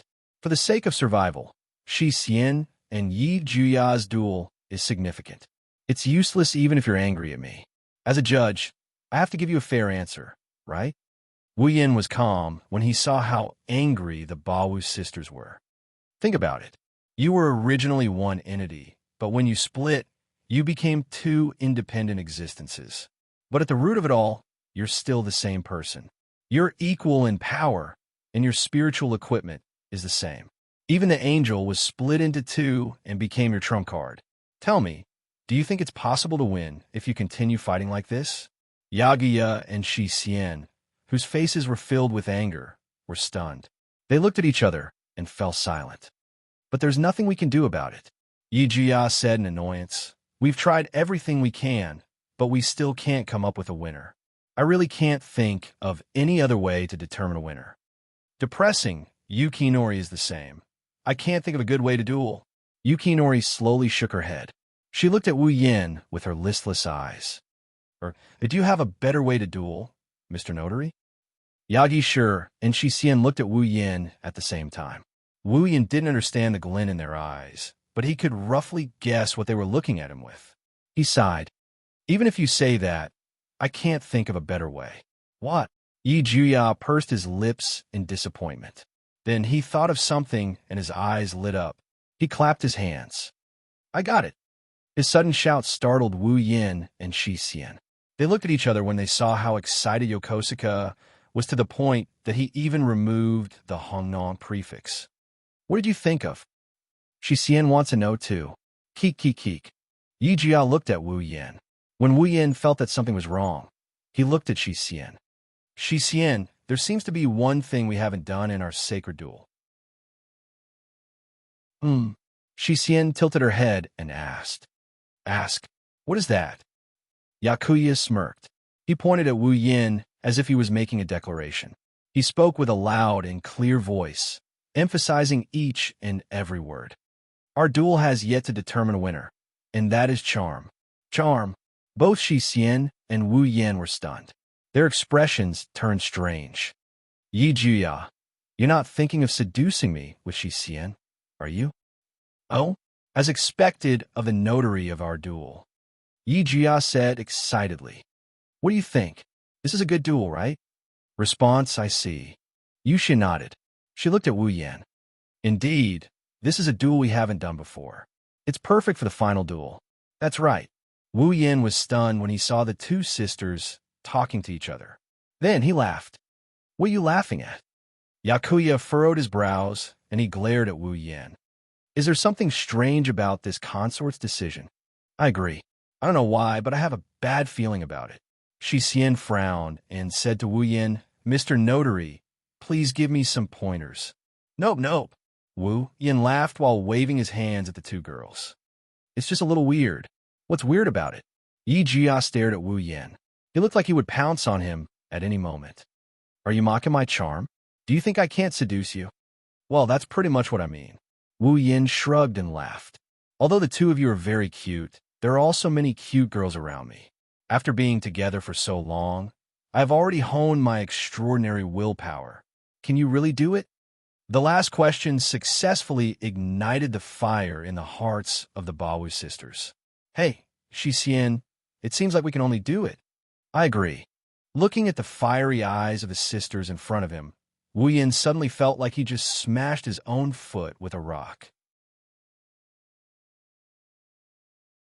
Chapter 1153. Huamei Island.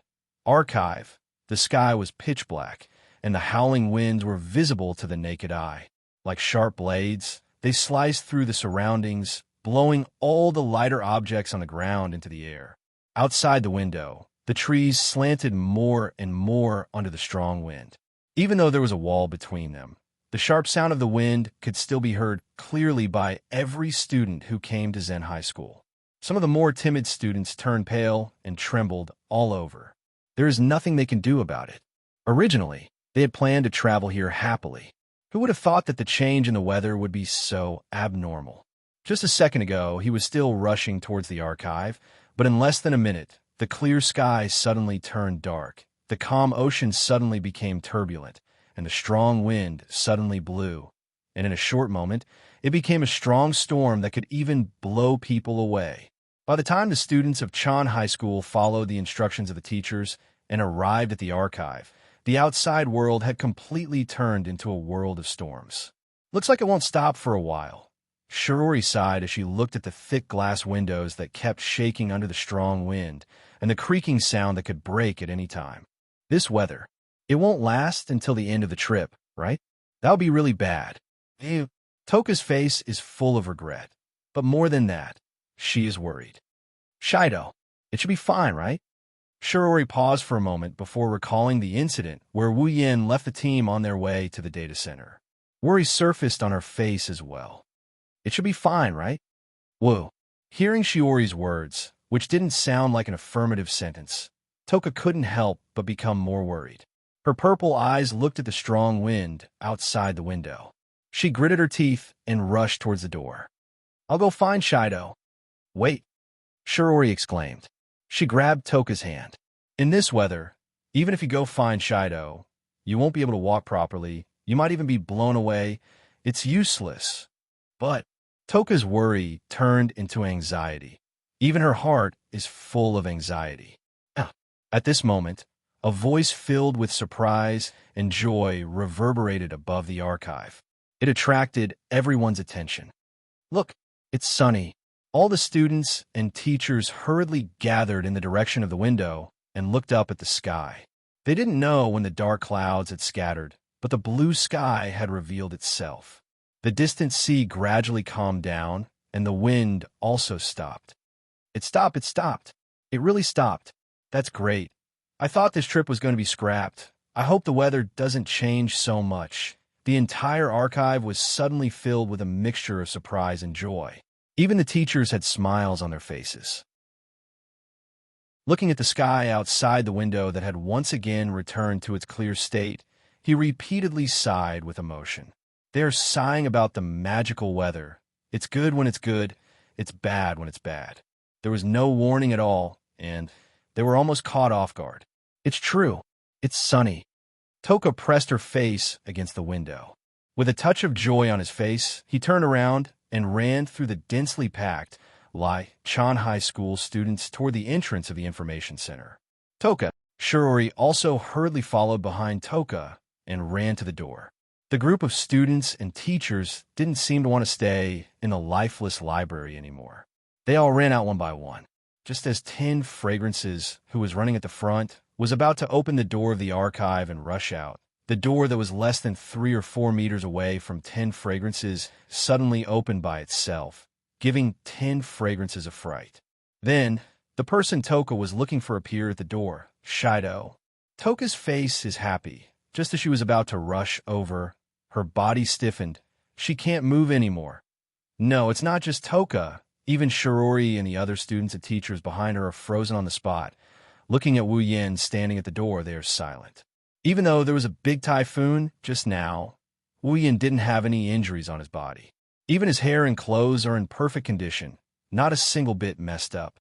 He looked exactly the same as when he left the group. Come to think of it, the typhoon just now didn't affect him at all. This scene made Toka and Shirori, who were worried about Wu Yin, let out a sigh of relief. But after letting out a sigh of relief, the two of them frowned at the same time. Their gazes turned sharp in an instant. Because, next to the unscathed Wu Yin, there are two people. The two of them looked exactly the same. They had orange hair and silvery eyes. They were very beautiful girls. Of course, if it's just two extra girls, it's not a problem for Toka and the others to act like this. The problem is, these two very beautiful girls are wearing revealing restraints. Their necks, hands, and feet are all shackled. That's not the most important problem. After all, there are people who like to dress up and have special interests. But when these two girls are standing close to the man in the middle, constantly squeezing into his arms, they can't be ignored. Shido, hugging Wu Yan's right arm. The girl with a proud smile on her face squeezed into Wu Yan's arms and said, "I've already lowered myself. Shouldn't you be grateful and give your all to me?" Refute. As soon as the girl on the right finished speaking, the listless girl hugging Wu Yan's left arm immediately spoke up. Choosing Yi Ju Shi will only lower your taste. Compared to Yi Ju Shi, Shi Xian is the real life of Shido. Please stand on Shi Xian's side. What did you say? To be able to receive my love. That's Shido's luck. No, Yi Ju Shi's love is of no use to Shido. Only Shi Xian can give Shido the highest level of service. Your service is useless. Jeer. Yi Ju Shi doesn't understand what a creature like men really need. Laughing. You've already lost by saying that. How? How can you not know? Men are creatures. Don't you just need to smile at them, and they'll throw themselves at you? Pity. Not all women can do that. Yi Ju Shi is definitely not one of them. Do you want to fight? Accept the challenge. Shi Xian is ready at any time. Ignoring everyone present, Yi Ju Shi and Shi Xian continued to argue with each other with a wall of flesh between them. Their scantily clad bodies kept rubbing against Wu Yan's chest. This is a scene that would make any male creature green with envy and jealousy. However, Wu Yan didn't enjoy it at all. Instead, he sweated profusely. He could clearly feel the more the sisters rubbed against each other, the more intense the gazes from Lichon High School's teachers and students became. Some of them even carried negative emotions, especially two of them. One was full of disdain, the other was extremely cold. Shido. Shixiang lowered her head. A clearly suppressed voice traveled into Wu Yan's ears from under her bangs. They? Who are they? Ha-ha! Wu Yan was sweating as he laughed. Shixiang looked at him with even more disdain. The surrounding students and teachers glared at him, causing his smile to become more and more forced. They're just lost lambs. When he said that, the gazes on Wu Yan became even more intense. Lost lambs? Does that mean they were abducted by him? And they're wearing those clothes? Did he force them? What kind of fun is this? It's disgusting, so bad. There's already Yamato Kimi. There's also Tokasaki-san. I'm so embarrassed for Shixiang. Whispers came from the crowd, accompanied by the gazes of the teachers as if they were looking at a problematic youth, causing the scene to become chaotic. Wu Yan started sweating profusely. The Baku sisters are still bickering with each other. Toka is still exuding a terrifying aura, and Shirori suddenly distanced herself from him. He wanted to cry, but he didn't have the tears to do so. Chapter 1154. Above Komi Island, Fraxinus. The automatic door of the command room slowly slid open. Shina, who had taken off her CR unit, panted as she walked into the command room. Fighting in such a strong storm is really tiring. Thank you for your hard work, Shina. You nodded at Shina and scratched her head apologetically. I'm sorry for giving you the job. I don't have much talent in controlling CR units. I can only use some gun-type devices to attack. Otherwise, I would have been able to help you. Well, don't mind it. Shina shook her head. Her blue ponytail swayed like a puppy's tail. It's very cute. Senior Yeyue's strength is unquestionable. Back then, when she fought against Nightmare, that godly shot of hers is still fresh in my memory. I only have some experience with guns. You shrugged. She looked at Kinushi Qei, who was hugging his chair. It's not like there aren't any men here who are more talented than me. Shina looked at Kinushi Qei, who was drooling and mumbling nonsense. Kinushi Qei had a disgusted look on his face. She was conflicted. Indeed, if one were to say that Yu's ability to use a personal gun-type display device had surprised Shina, then Konosuke Qei's outstanding command had shocked Shina. Not only could she perfectly grasp the situation on Haimai Island and let her attack in advance, she could even support him in that kind of weather and calculate the effective time of the storm, so that she could really defeat all the Bandersnatch troops that were sent to Haimai Island without anyone noticing. Shina sincerely felt that if she didn't have Kinushi Qei's instructions, even if she could take down all the Bandersnatch troops on Komei Island, the residents of Komei Island would still be shocked. It was inevitable that it would be witnessed by the local residents and even the students of Lai-chan High School. It might even put Toka and Shirori in danger. Recalling Qei Konosuke's advice on the radio during the battle with the Bandersnatch, Shinana's opinion of Qei Konosuke had changed. He had also changed his opinion of Qei Konosuke. However, Kinushi Qei's performance, Shina couldn't help but lower her opinion of him. The two canceled each other out. Even if it was true, he still felt conflicted. All in all, the Bandersnatch troops have been taken down. There shouldn't be any more problems on the island. Shaking his head, Zhena shook his head and looked at Yu. How's the captain? Captain. Night Moon smiled bitterly and looked at the big screen. It's a bit troublesome. Why are you guys always sticking to Shido? As this consort's most loyal guard, isn't it natural for Shurdao to protect this consort? Huh? What's the meaning of this? Explain. Explanation. Yujuya and Yucien are having a very important event. They need Shido to do it. I don't know what's going on, but if that's the case, I want to participate. Do you want to be my opponent? How brave of you. Opponent? This means that there can only be one winner in this meaningful event, and the winner will be the owner of Shido. Obtain Shido's ownership. I want to participate. I want to participate too. What? A mere human dares to challenge the witch of Komei Island. Exclusion. This is a duel between Yujuya and Yucien. Outsiders are not allowed to participate. Why can you two do it, but not me? Wu Yin listened to the bickering coming from his left, right, and front. He watched as Toka, Yagiya, and Yukinori clashed with each other. Wu Yin felt like he was sandwiched between the three of them. His face was filled with fatigue. For half an hour, Wu Yin was bombarded by the three elven girls. Even an immortal vampire like true ancestor Wu Yin wouldn't be able to take it. Wu Yin couldn't help but yell when he saw that the three of them were going to continue. He struggled to break free from Yujuya and Yucien's hands. I say, when are you guys going to stop arguing? I'm not the one who wants to make a fuss. Toka pouted with tears in her eyes. She looked at Wu Yin with a pitiful expression. I just want them to leave your side. Ho ho ho. Yujuya laughed arrogantly like a queen and waved his hand at 10 fragrance. It's too late. Shido already belongs to me. It's my spoils of war. No, Yucien has never heard of spoils of war. Yucien looked away from 10 fragrance and towards Yujuya. Yujuya hasn't succeeded in seducing Shido, so Yucien thinks it's just Yujuya's delusion. My half. Yucien, I didn't expect you to have the same vision as those mortals. Yujuya raised his chin and put his hands on his waist. He said confidently, with my charm, Shido will become mine as soon as I make a move. He won't be able to leave me.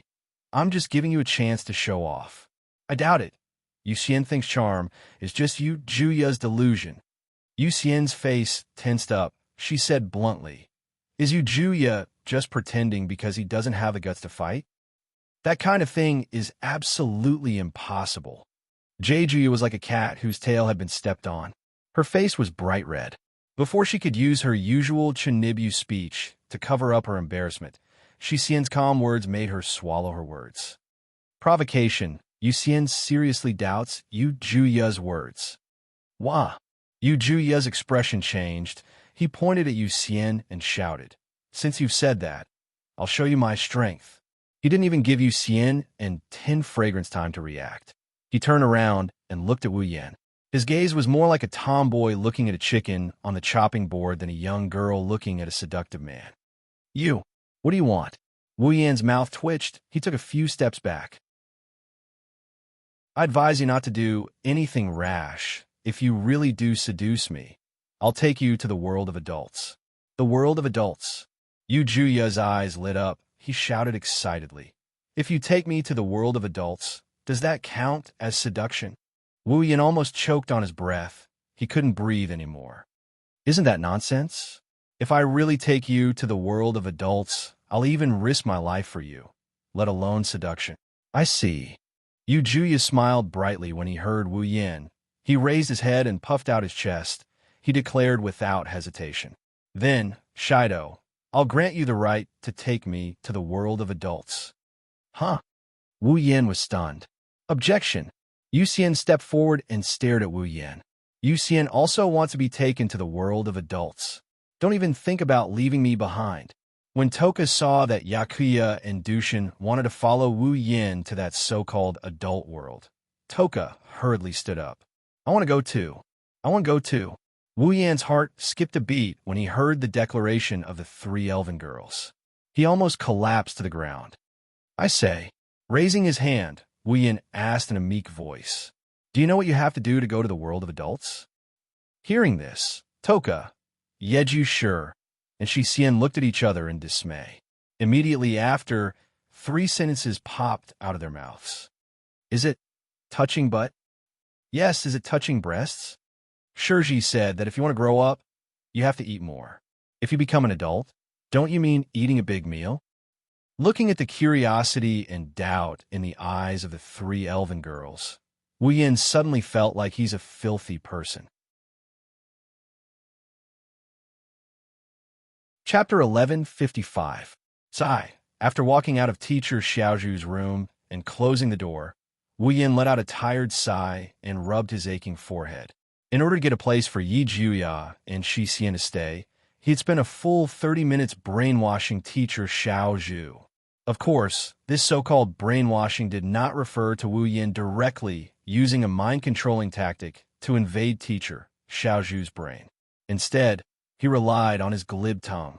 Using deceiving teacher Xiaozhu, he nagged the pure, kind, and naive teacher Xiaozhu until her head swelled. Then, when she was dizzy, he inadvertently mentioned this matter and made her nod in agreement in her dizzy state. That was the general situation. First, I spent an entire day arguing with Toka, Yakuya, and Shi Xian. Then, I spent an hour with the 3 elf girls inquiring about the method to enter the adult world with curious and innocent eyes. After that, I spent another half an hour chatting with teacher Little Bead. Ian was already exhausted. If I knew this would happen, I would have used the mind invasion magic directly. Wu Yan smiled bitterly. Although I feel somewhat apologetic towards teacher Little Zhu. After saying this, Wu Yan sighed again and walked back to his room with heavy steps. No matter what, at the very least, Yi Juya and Shi Xian were granted the right to stay in his room. He didn't have to throw them outside or sleep on the same bed as him. This was something worth celebrating. As for regrets, Wu Yan didn't have any, based on the habits of the Baoist sisters, who had the "will die if you don't quarrel" disease. If you really slept on the same bed with them tonight, not to mention whether you could take advantage of them, you definitely wouldn't be able to sleep. He hesitated for 0.01 seconds before seriously choosing the latter over spending a night in the gentle home of the 2 noisy girls or sleeping peacefully for the night. After all, he was so tired in terms of spirit. However, finally, I can rest for a while, thinking back to today's fight with Irene, then the battle, then the destruction of an airship, and encountering a pair of talkative elf sisters. Wu Yan realized that he seemed to have done a lot today. At this moment, he was even more anxious to go back to his room. Unfortunately, he didn't know if the heavens were trying to help him or if they're just toying with him. Just as he was about to turn into the corridor leading to his room, two clear voices came from behind him. Sherdao. Repeat. Sherdao. Hearing these two familiar voices and the special tone and method of speaking, Wu Yan's expression stiffened and his footsteps suddenly quickened. Don't think you can escape. Pounce. Heya. Following the sound of two steps on the ground and two sounds of air breaking, Wu Yan's body, which was in a charging posture, was hit by two cotton balls. Under the attack of the neither light nor heavy weight, Wu Yan very cleanly fell to the ground. It's rare for this queen to be so merciful and pamper you, Sherdao. How dare you run away? This is simply disrespectful. Angry, Shixian feels that Sherdao's behavior is enough to cause a serious blow to the heart of a young girl. So please stay here obediently. Hearing this, Wu Yan, who was about to struggle up, immediately deflated. He turned his head and looked at the two identical Bawu elves, one with a proud face, the other expressionless on his back, as if all the strength in his body had been sucked out. He weakly made a posture of prostrating himself on the ground and wanted to cry, but no tears came out. You two still haven't given up? In this queen's noble life, the word give up has never existed. Maintaining the posture of riding on Wu Yan, Yajuya pursed his lips. Before I succeed in making you pledge your loyalty to me, this queen will not give up. Explain, I'm actually dissatisfied with what you said, Sherdao. Shixian narrowed her eyes and stared at Wu Yan's face. Shixian is very dissatisfied with Sherdao's suspicion that Yajuya and Shixian will not succeed in seducing you. That's my fault. I'll apologize, okay? Wu Yan's face was covered in tears. At that time, I was just casually saying it. I really do have many very cute girls around me. So when I heard you say you want to seduce me, I mentioned it to tell you that I already have experience and that it's best to change the way we duel. How can we, the spirits of the eight dance, lose to a group of human women? Yajuya couldn't let it go. He couldn't help but increase the weight of his body to press down on Wu Yan. When you see this queen's charm, you'll know how foolish your previous thoughts were. Agreed. Shixian also pressed down on Wu Yan. Seducing a very experienced Taoist will be the perfect way for the final duel between Yeju Shi and Shixian. Why you guys? Wu Yan started trembling. He's so angry he's shaking. I admit defeat. Then let's continue with your seduction duel tomorrow, okay? Wu Yan raised his hands in surrender. I'm very tired right now, very tired. When I wake up, you can seduce me however you want. I'll cooperate however you want. Are you satisfied now? No, no. Yi Jia refused without hesitation. Our sacred duel has already been decided that you'll be the stage. There's no room for error. Of course. Shixian nodded. If we compromise now, then that kind person's help will be wasted. Kind person? Wu Yan looked at the Yamato sisters on his back with a puzzled look. What kind of kind person? Yajuya and Shixian looked at each other and smiled meaningfully. 10 minutes ago, Sherdao? Yajuya, who had already taken off his spiritual attire and put on his bathrobe, looked around and stomped his feet indignantly. Damn it! How dare you betray us? That's a capital offense. Indignant, Shixian's silver eyes were also filled with dissatisfaction. A man who abandons a woman is the worst. Just a little bit more. Yaguya shrugged dejectedly. Just a little bit more, and Sherdao would have fallen to the point where he can't leave me and become my helper. No, Yajuya wasn't just a little bit off. He was so far away that even the ocean couldn't compare to him. Shixian's eyebrows twitched. Shixian will definitely go further than Yajuya on the path to Sherdao. That's not true. Sherdao will definitely belong to me. No, Yajuya won't be able to attract Sherdao. Sherdao will only choose girls like Shixian. That's not true. That's the conclusion. That's not true. Answer yes. The two sisters argued as they walked. They had long forgotten that they came out to look for Wu Yan. They were so engrossed in their argument that they didn't pay attention to their surroundings. Around the corner, a figure wearing a cloak, a hat, and sunglasses suddenly rushed in front of them. They almost didn't react in time. When the two sisters finally reacted, they thought it was an enemy and were about to attack when a low voice came from the other party's mouth. Young ladies, you seem to be very troubled. Both Yi Ju Shi and Shi Xian stopped what they were doing and frowned at the same time. Yi Ju Shi even yelled out, "Who are you? You actually dare to block my path?" Hee hee. A very uncomfortable laughter echoed, causing the frowns of the Bawu sisters to deepen. Just as the two sisters were about to lose their patience, the cloaked person spoke. "Do you want to know how to seduce a man? I have a secret here." Secret. Hearing this, the eyes of the two elf girls shook and they started to waver. Before the Bawu sisters could react, the cloaked person continued.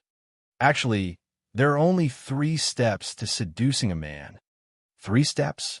The Bawu sisters held their breaths. The cloaked person nodded heavily. "Strip. Strip." The Bawu sisters were stunned. "Kiss him after you strip." "Kiss." The Bawu sisters widened their eyes. "After you kiss him, let him do all the work." The cloaked person glanced at the 2 girls with sunglasses. "That's fine." Ye Juya and Shi Xian looked at each other in dismay. Chapter 11:57. Perhaps it was because the tongues of the 2 elven girls were too soft and small, or perhaps it was because a certain wolf's mouth was too big for its libido, but when it sucked Yi Juya and Shi Xian's tongues into its mouth, it fit perfectly. Woo! Perhaps they did not expect things to turn out this way. Both Yi Juya and Shi Xian let out a whimper at the same time. Their watery silver eyes started to turn misty. Even their cheeks started to turn pink. Not long after, their consciousness started to turn blurry, feeling 3 tongues sweep back and forth in their mouths, intertwining and coiling around each other. The inseparable feeling brought the man and the 2 girls unusual pleasure. This was especially so for Yi Juya and Shi Xian, who were kissing for the first time. After all, they weren't just doing something intimate with a man, they were also doing it with their sisters who had been together since birth. No matter how inseparable the Bawu sisters were, no matter how similar their natures were, they would never try kissing each other. Now, they were doing something only lovers could do while seducing the same man. In addition, the 2 elven girls had feelings for each other that no one knew about. It was almost instantaneous. The 2 girls were immersed in it. Immersed in the pleasure of kissing someone of the opposite sex for the first time. Immersed in the pleasure of kissing their closest sisters for the first time. At the same time, Wuyan was also enjoying it immensely. Kissing, it's not like he hasn't tried it before. But the 3 of them kissing at the same time was a novel experience. Such a difficult experience. I'm afraid only the Yamato sisters, who are inseparable and born from the same body, will be able to give Wu Yin such a chance. The 3 tongues that were completely inseparable from each other were tightly intertwined. Back and forth, the 3 of them could no longer distinguish whose tongue was tangling with theirs. They only knew that they were constantly moving their tongues. Not long after, streams of saliva slowly flowed down from the corners of Yi Juya and Shi Xian's mouths. Coiling the 3 tongues together is already an extremely difficult task. Trying to coax the 3 mouths together is simply impossible. That was simply impossible.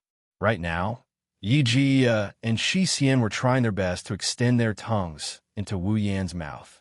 It was also because of this that this feat could be accomplished so smoothly.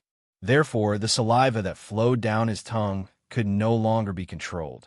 Strands of blood flowed from the corners of the 2 elf girls' mouths. Coupled with the tsk, chirping and panting sounds that reverberated in the surroundings, the atmosphere of the scene was rather obscene. After a long time, their lips parted. The moment their lips parted, Yi Ju Shi and Shi Xian raised their heads and gasped for air. His eyes were filled with confusion.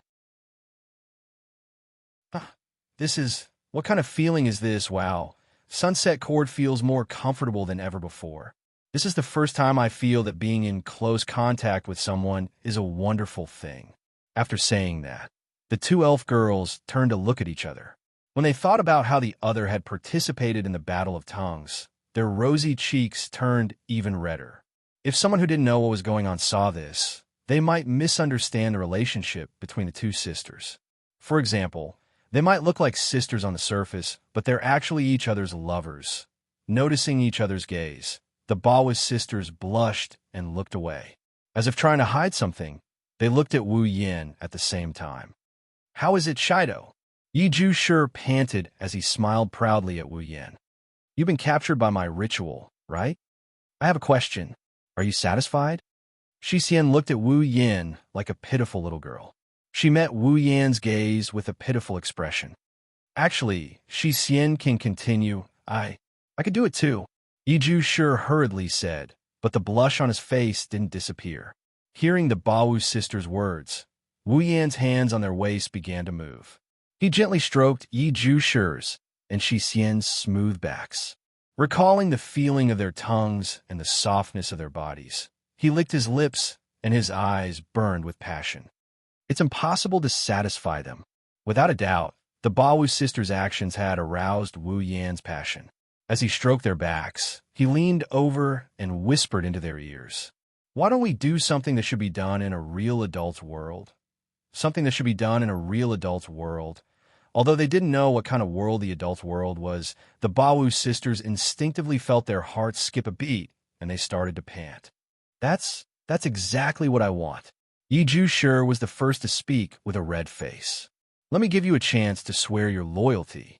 "Sure, Dao. I agree." Shi Xian's eyes were still rippling. It was abnormally attractive. The third step is to let the other party do all the work after kissing. The meaning in her words was obvious. Wu Yan could do whatever he wanted. The passion in his heart swelled, causing Wu Yan's wine-red eyes to burn with passion. He stared at the two elven girls' flushed faces and sweaty skin. His hands moved, and he wanted to touch them. Under the passion in his heart, even Wu Yin forgot that he was still in a corridor. Ugh, being a teacher is really hard. I still have to patrol in the middle of the night. I wonder if everyone is asleep. The sound of footsteps and soft murmurs coming from the corner of the corridor instantly woke up the man and the two women who were about to engage in a hand-to-hand fight. The three of them reflexively looked towards the end of the corridor, and then they saw it. On the floor, a torchlight and a shadow were slowly approaching them. Wu Yin sucked in a breath of cold air. If the patrolling teachers saw him hugging two lost lambs and having a passionate conversation openly in the corridor, wouldn't he be in trouble? Then, Wu Yin carried the two girls in his arms and went in without hesitation. Why are there two bathrobes on the floor? The Baowu sisters who were hiding in the wardrobe just realized what was going on. They held their breaths for a moment, but soon, they let out a small cry of surprise at the same time. It was all because a hand had suddenly climbed up their perfectly round bosoms and started to grope them. The two sisters' chest area was completely lost. Just as Yi Juya and Shi Xian were about to gasp for breath, a voice that was very close to them echoed from outside the wardrobe. It was filled with doubt. Was there a sound just now? Yi Juya and Shi Xian subconsciously pursed their lips when they heard that. They suppressed the joy that rose from the depths of their hearts. Even their delicate bodies began to tremble. Even though the wardrobe was dark and the Baowu sisters couldn't see what was going on inside, they could clearly feel that the hot hand was moving back and forth across their delicate bodies. It was caressing and pinching without restraint. The intense sensation caused the Baowu sisters to clamp their thighs together. However, that evil hand did not stop. Instead, it became more and more unrestrained. Just a moment ago, it was only sliding across their breasts, buttocks, and skin. Now it was slowly sliding toward their thighs. The two elven girls widened their silver eyes. They wanted to call out, but the footsteps outside the wardrobe were still light. It meant that the patrolling teacher was still doing his job. In order to not be discovered by the patrolling teacher, Yi Ji and Shi Xian could only suppress their restlessness and cast a pleading look at Wu Yan. She didn't know if Wu Yan received her pleading gaze, but his fiery hands didn't seem to have any intention of stopping. He continued to slide his hands towards the two girls' most important parts. In the next second, they lost control of their bodies. The Baowu sisters raised their heads and raised their hands to cover their mouths. They closed their eyes and completely accepted the other party's actions. The sound of soft panting echoed in the small wardrobe.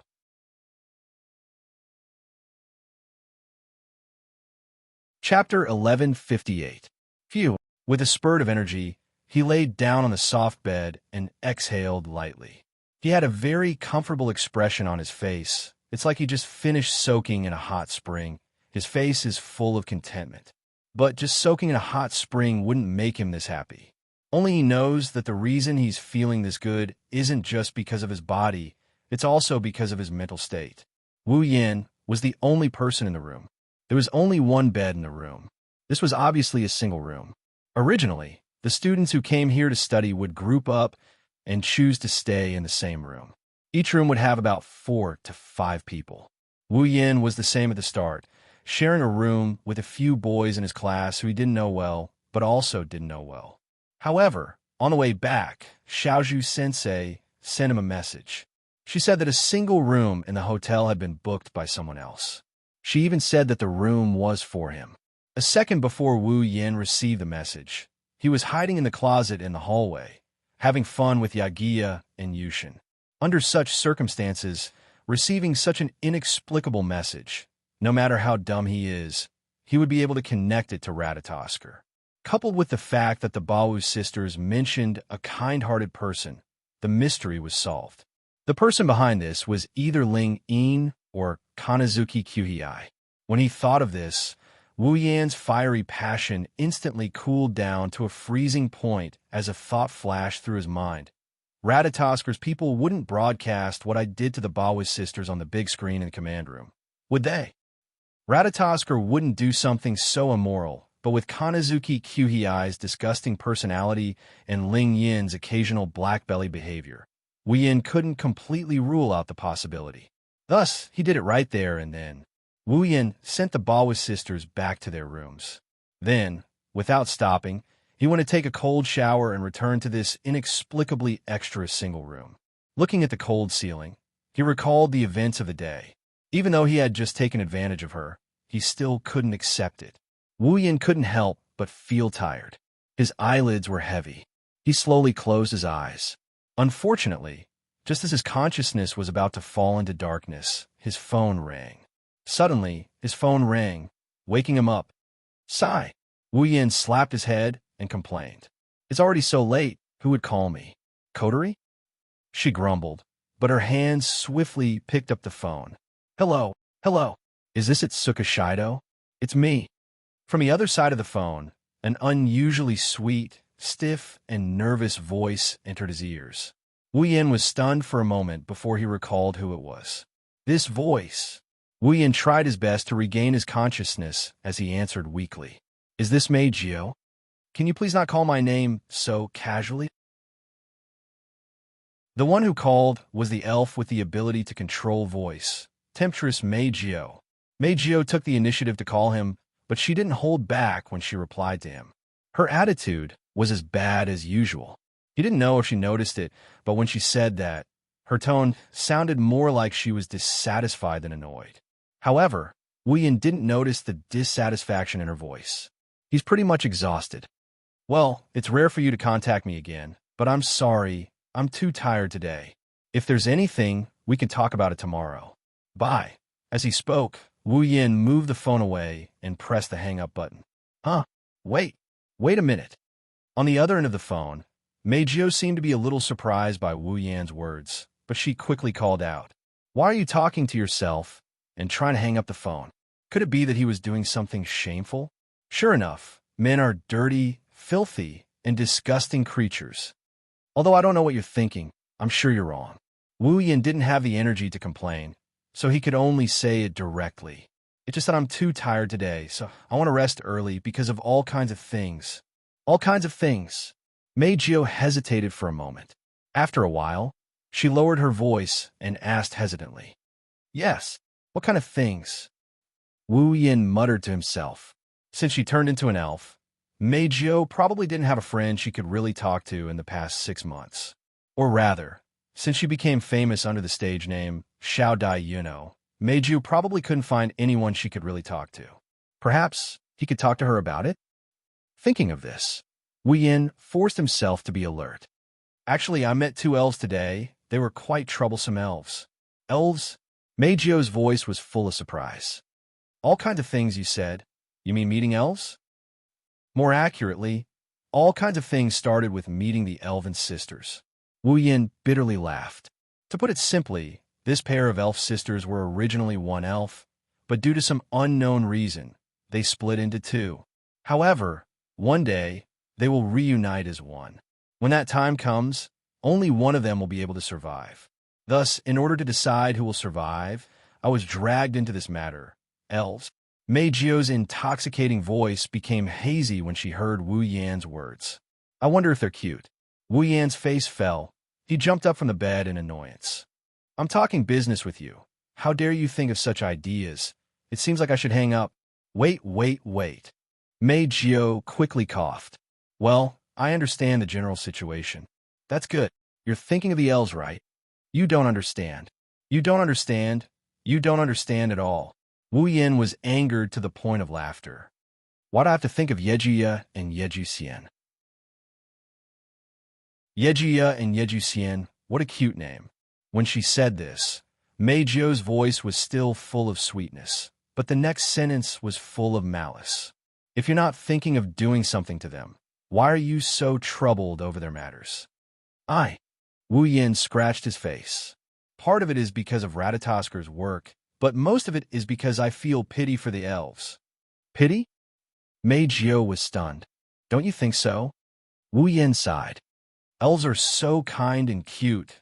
They don't have any ill intentions, but because they can't control the space tremors when they appear in the outer realm, they have to be hunted down by others. They have supernatural powers, so they're treated differently. Isn't that pitiful? So, whether it's for Ratatosker or for my own reasons, I can't just sit back and watch. If possible, I want to save them. You. Wu Yan's voice was no longer as lazy as before, but rather serious. For some reason, Mei Jio panicked. What? He's just a man. Why are you acting cool? Isn't it because he's a man that I'm acting cool? Wu Yan shook his head, not knowing whether to laugh or cry. He patted his cheeks to cheer himself up. But thank you for listening to me talk about these boring topics in the middle of the night. I feel much more energetic now. It's not that boring of a topic. I don't hate it, that's right. Mei Jio began to stammer and mumble. But he's just a man. Mei Jio stammered. Wu Yin asked in confusion. What are you talking about? Why are you stammering? Popular idol? You're nervous. Are you sure it's okay to go on stage? Nervous? Who's nervous? Mei Jio's voice became louder. I just don't want my cute voice to be tainted by a stinky man like you. Oh, is that so? Wu Yin raised an eyebrow. Yes, that's right. Mei Jio shouted angrily. So hurry up and die. Idiot. After that, Mei Jio hung up the phone with a thud. Listening to the busy tone coming from the phone, Wu Yin is speechless. Why did this seductress Mei Jio call me?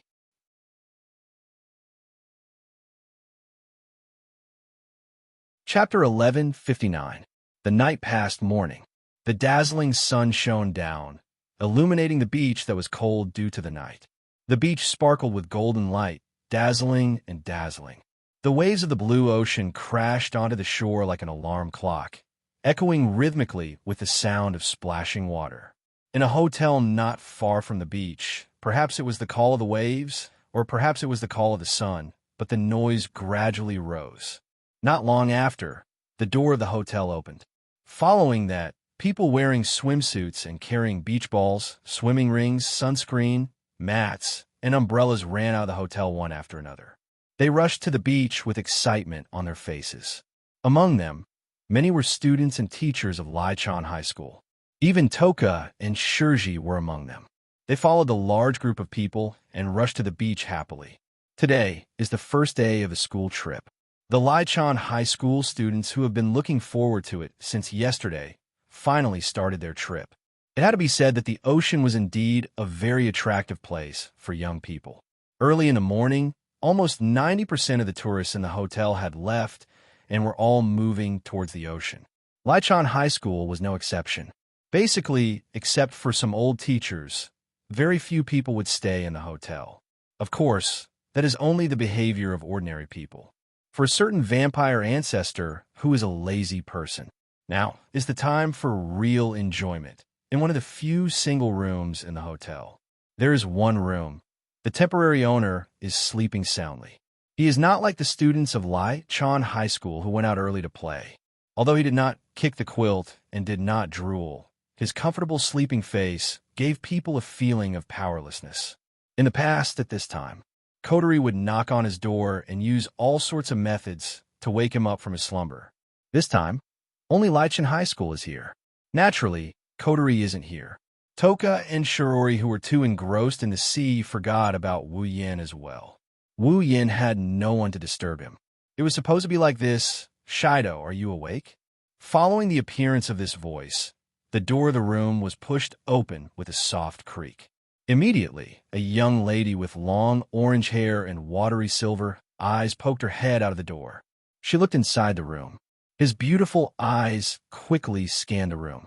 When he saw that there was no one else in the room except for the bed, he let out a sigh of relief. I am coming in, Yi Jia said cautiously as he walked into the room.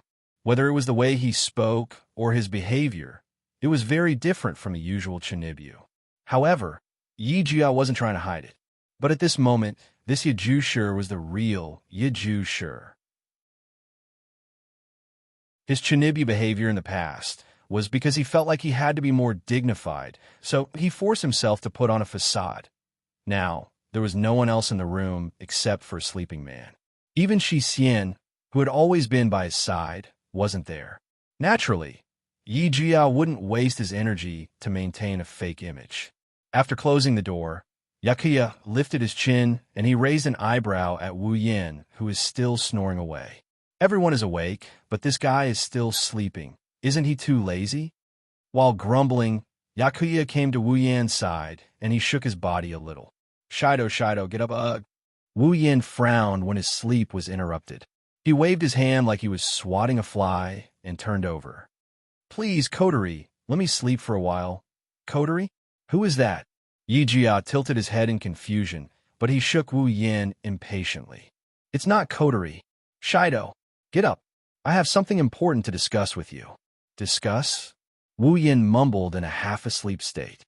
Then we'll talk tomorrow. Let me sleep for now. It's already tomorrow. Yi Jia shouted in annoyance. If you don't get up, I'm going to blow you away. Wu Yin mumbled and opened his eyes a little. Just when Yakuya thought Wu Yin was about to wake up, Wu Yin reached out and grabbed Yakuya, who was caught off guard. Then, he pulled Yakuya with all his might. Yi Jia cried out in shock. Before he could react, he was pushed onto the bed by an irresistible force. Wu Yin turned around and hugged Yi Jia tightly. He buried his head in Yi Jia's ear. Why don't you sleep with me too, Yi Jia felt a breath on his ear. It was an indescribable feeling. Yi Jia couldn't help but scream. His ears all turned red. Wait, don't blow into my ear. It feels weird. Yi Jia moaned, but her voice was as soft as cotton candy. If Wu Yin was awake and heard this, he might turn into a wolf. The special feeling in his ears and the weight on his body reminded him of the ripples in the wardrobe in the corridor last night. After his ears, his face turned red, and his body started to feel strange. This gave him a fright, and he immediately struggled to break free. Shido, get up. Shido.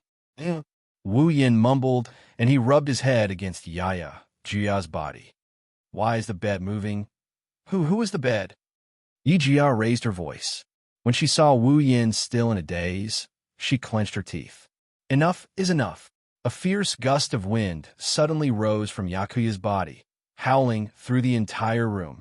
Wu Yin woke up almost at the same time as the whirlwind. It's true that he likes to sleep in, and he's the type that's hard to wake up. But that's only when there's no danger. If there's anything wrong, he'll instinctively wake up. Wu Yin unleashed a scorching magic power that spread out in all directions. The magic power smashed into the whirlwind and dispersed it. The culprit was also blown away by the magic power. She shrieked as she flew up to the ceiling. With a muffled thud, her head smashed heavily on the ceiling, making her dizzy and falling straight down. Wu Yin flinched when he saw this. He quickly caught Yakuya, who fell to the ground, and he hugged him tightly. It hurts. Tears welled up at the corners of his eyes as he rubbed his head. He's seeing stars in front of his eyes. He looked quite pitiful. Wu Yin chuckled. What? I thought it was someone else. Hearing this, Yi Gusher's anger flared up. You, who do you think did this to? Mama, I don't know what's going on, but it's your fault for disturbing my sleep. Wu Yin yawned, and he slapped Yakuya on the butt. Yakuya yelped in surprise. All right, get up. If someone sees this, they'll think I'm going to push you down. Yakuya finally noticed that he's in Wu Yan's arms. Ignoring the fact that his butt is hurting from the slap, he hastily jumped off the bed and took a few steps away from Wu Yan. You actually dare to be rude to me? Do you want me to bestow death upon you? Yes. Wu Yin treated Yi Juya's scolding as its tsundere. He stretched lazily and looked at Yi Juya. Then, Your Highness, may I ask why you came to my room so early in the morning to cause trouble? If you don't give me a good explanation, your butt will suffer. Yakuya subconsciously covered his butt as he glared at Wu Yin. This consort has a very important matter to discuss with you today, so I'll forgive your rudeness. Something important? Wu Yin paused. He seemed to remember something and nodded. I understand. Then, without waiting for Yi Juya's response, Wu Yin changed the topic. However, let's wait for the other guests to come before we talk. This time, it was Yi Juya's turn to be stunned.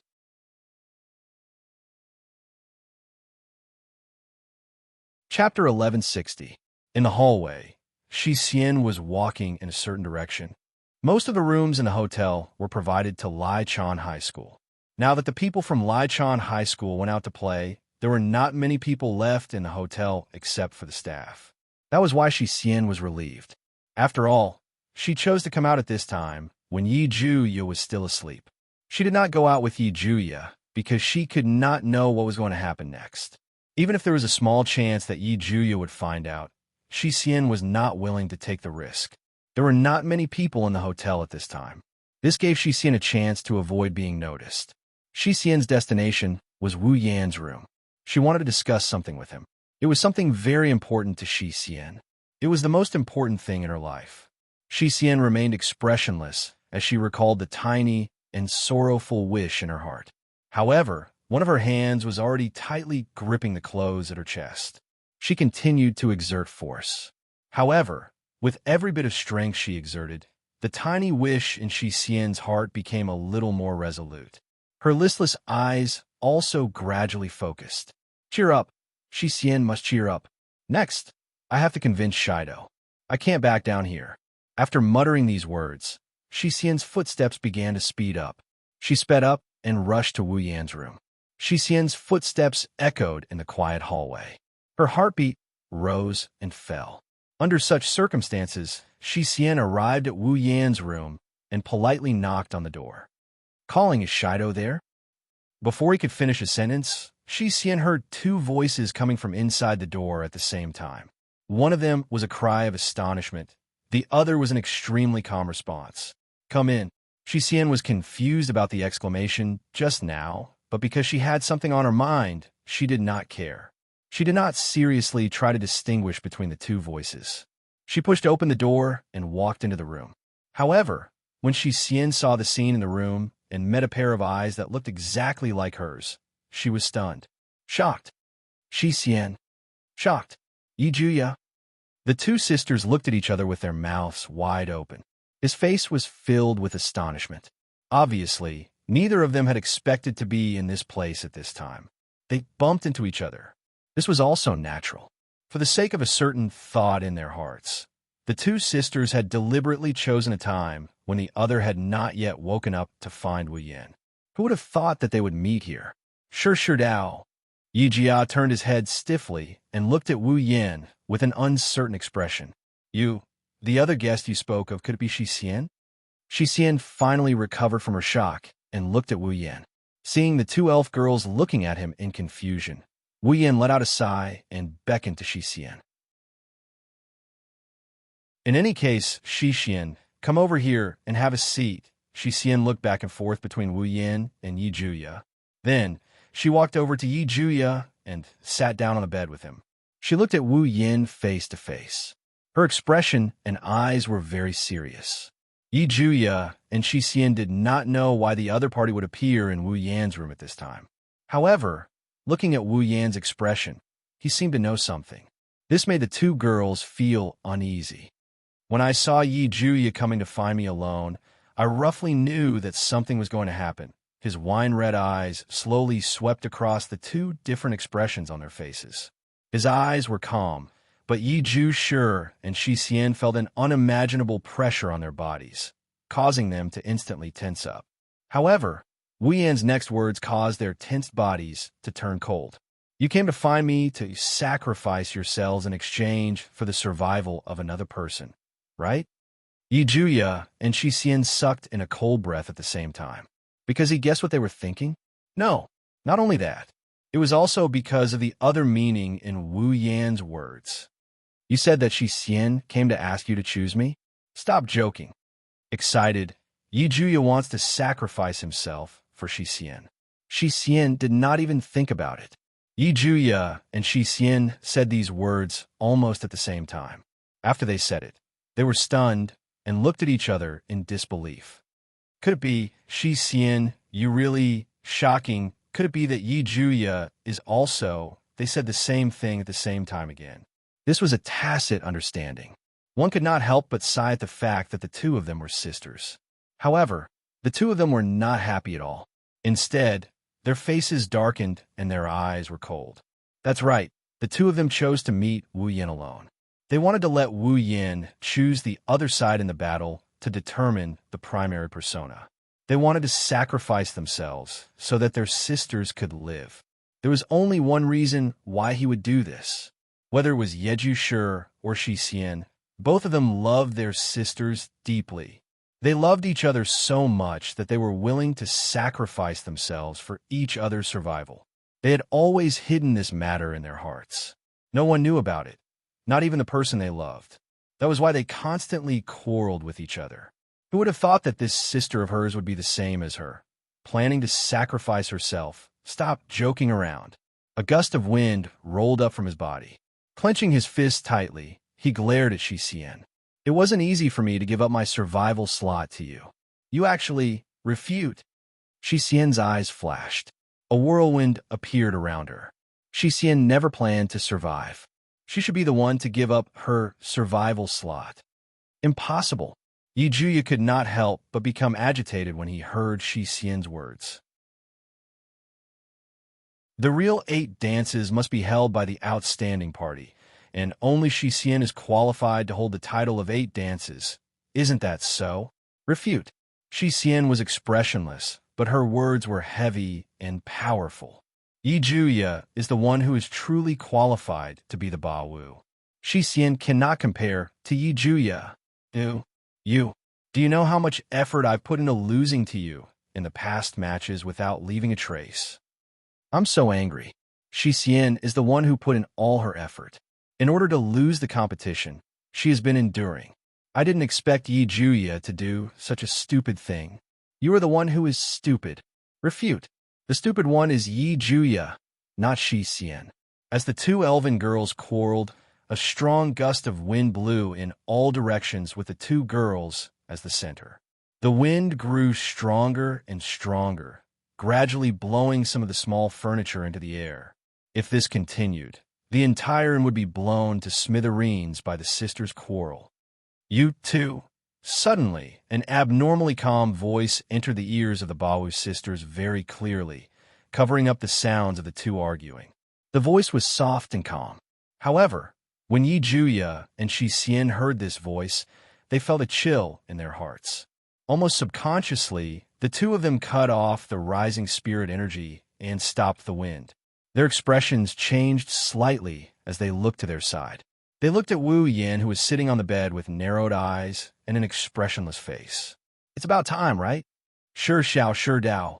Yi Juya clenched his fists even tighter. He gritted his teeth and shouted at Wu Yan without hesitation. Sure Dao, you must choose Shi Xian. I refuse. This is not necessary. Shi Xian stared at Wu Yan. Choosing Yi Juya is the wisest choice. Sure Dao. Yi Juya seemed to understand that it was useless to continue quarreling with Shi Xian. He looked at Wu Yin with pleading eyes. Choose Shi Xian. If you choose Shi Xian, you can do what you did last night as many times as you want before I disappear. I object. Shi Xian should be the one saying that. Shi Xian lowered her voice. Her voice seemed to be pleading as well. If you choose Yi Juya, Shi Xian will satisfy all of your requests. Sigh. Wu Yin sighed deeply. He suddenly stood up and walked towards the door. Follow me. The two elven girls were stunned. Where are we going? Don't ask. Wu Yin replied without turning his head.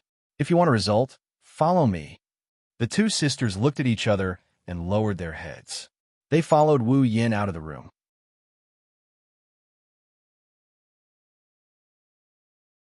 Chapter 11:61. In the clear sky, 3 streaks of light flashed past like meteors. They flew past one after another at a speed that was difficult to catch with the naked eye.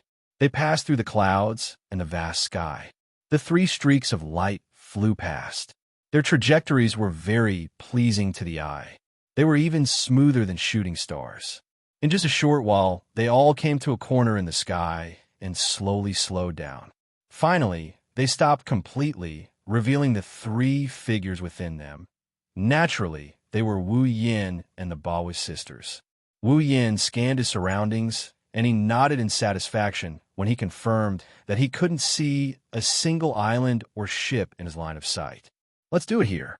Yagiya and Shi Xian looked at each other before looking at Wu Yin. Their eyes were filled with confusion. You should tell us why you brought us here. Maybe because he confessed his feelings to Shi Xian, Yagiya no longer used those arrogant words. He frowned and looked at Wu Yin like a normal person. You said you can give us a result. Does that mean you already have a candidate for the primary personality? Yes. Shi Xian also wants to know. Shi Xian and Yaguya looked at each other with urgent eyes. Both of them stared at Wu Yin. I hope Shido can give us a result that will satisfy Shi Xian. The gazes of the 2 elven girls became sharper and more focused. At the same time, an indescribable sense of oppression began to reverberate in the surrounding air. Yaguya wanted Wu Yin to choose Shi Xian. He wanted to sacrifice himself so that Shi Xian could have a chance to live. Shi Xian wanted Wu Yin to choose Yaguya so that Yaguya could continue living. The 2 of them loved each other deeply. If Wu Yin chose them, then whether it was Yaguya or Shi Xian, before Wu Yin can finish reciting his name, they will attack him with all their might without any hesitation. This was the determination in the hearts of the Baowu sisters. Unfortunately, their determination was nothing in front of Wu Yin. I did say to give us a result. He completely ignored the oppressive gazes of the Baowu sisters. Wu Yin looked at the sky and ocean and smiled. That's why I chose to come here.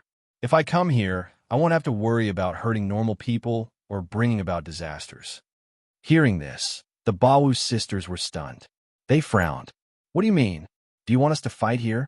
Yi Jia asked hesitantly. Do you want us to fight here? Yes. At the very least, you guys can't use the same duel to decide the outcome. Wu Yin shrugged helplessly. You 2 look exactly the same, even though your personalities and auras are different. In the eyes of a man who doesn't have a clear preference, I believe no one will be able to pick one of you. Coincidentally, I belong to this category.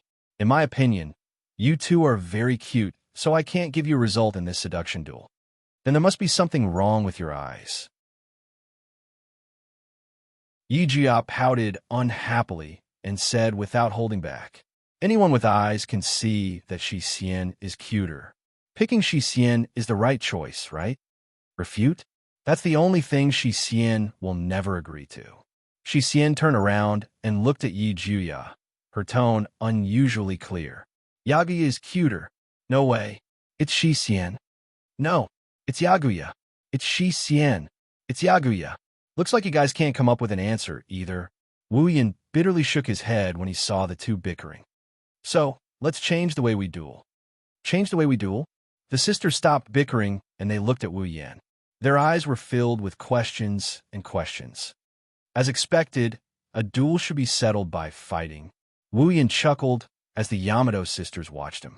If I'm here, I can do whatever I want. You really want us to fight here? Yaguya frowned. His face was filled with dissatisfaction. But I've fought with Shi Xian so many times, and we've never been able to determine a victor. You also said that we're one entity. When we split up, our strength is distributed very evenly. It's impossible to determine who's stronger and who's weaker, right? Wrong. That's what Shi Xian thinks too. Shi Xian nodded. She hesitated for a moment before continuing. However, if defeating Yi Zhushi will allow Yi Zhushi to survive, then Shi Xian will definitely win. That's my line. Yaguya glared at Shi Xian. Since that's the case, it's up to us to decide the victor. Agreed. I say. Just as the sisters were about to fight, Wu Yan sighed. Did you get something wrong? The two sisters were startled, and their bodies froze. Yes, I wanted you guys to fight, but I didn't want you guys to fight each other. Wu Yan grinned. He flashed away, and he pulled away from Yakuya and Dushin. Like I said, you can do whatever you want here, and that includes me. Wu Yan laughed out loud as he spread his arms. There's only one thing for this duel, and that is to defeat me. Wah! Yakuya and Dushin looked at each other, and they pointed at Wu Yan in a daze. Defeat you? You? That's right. Wu Yan raised an eyebrow. At this moment, Yagoya and Yushin didn't feel as close and intimate as they used to from Wu Yan. There was only provocation. Since the two of you have fought each other so many times without a winner, why don't you change your opponent? Let me, a judge who can't choose one of you in terms of charm, choose one of you. Wu Yan looked at Yi Juya. Yi Juya, if you defeat me, you win. I will follow your request and choose Shi Xian. Shi Xian will become the main personality. Yi Juya's eyes lit up. Yukino. Wu Yan grinned when he saw Yukino. She looked like she had a profound grin on her face. Similarly, if you defeat me, then I will choose Yi Zhushi and let Yi Zhushi live. Shi Xian's half-closed eyes slowly opened, and a bright light gradually condensed in them. If neither of you can defeat me, you will become my slaves. You will do whatever I tell you to do. Wu Yan looked at the Yamato sisters, and he laughed in a mocking manner. How about it? Do you accept? Slaves? The two sisters were stunned for a moment. Their brows, which had just loosened, furrowed again. You sure are arrogant. Yejuya sneered. His expression was unfriendly. You want us to be your slaves? Is there a problem? Wu Yan said matter-of-factly. Since I'm also participating in this duel, I should get my share of the spoils if I win. What else do you have to offer other than yourselves? Yi Juya and Shi Xian choked. Fine, I agree. Yi Juya was the first to make the decision, and a proud smile appeared on his face. I just want to defeat you. I agree. Shi Xian nodded and glanced at Yi Juya. If I can't defeat Shido and let Yi Juya live, Shi Xian will become his slave. Wu Yan's smile got brighter and brighter when he heard the sisters. His eyes are brimming with confidence. Then come at me. His thunderous voice reverberated through the air. Wu Yan's mana surged like a tidal wave, and it engulfed the entire area. Come and defeat me. A smile appeared on Yi Zhushi and Shi Xian's faces as well, and then their pupils narrowed as an extremely dense wind pressure suddenly erupted from their bodies. Their bathrobes were torn to shreds and scattered in the air. Shocking wind currents surrounded them and gradually turned into light particles. When the light particles dimmed, Yi Juya and Shi Xian were wearing Ba Wu's unique spiritual equipment, revealing purple and blue tight-fitting clothes. There were also shackles on their limbs and necks. The sky darkened.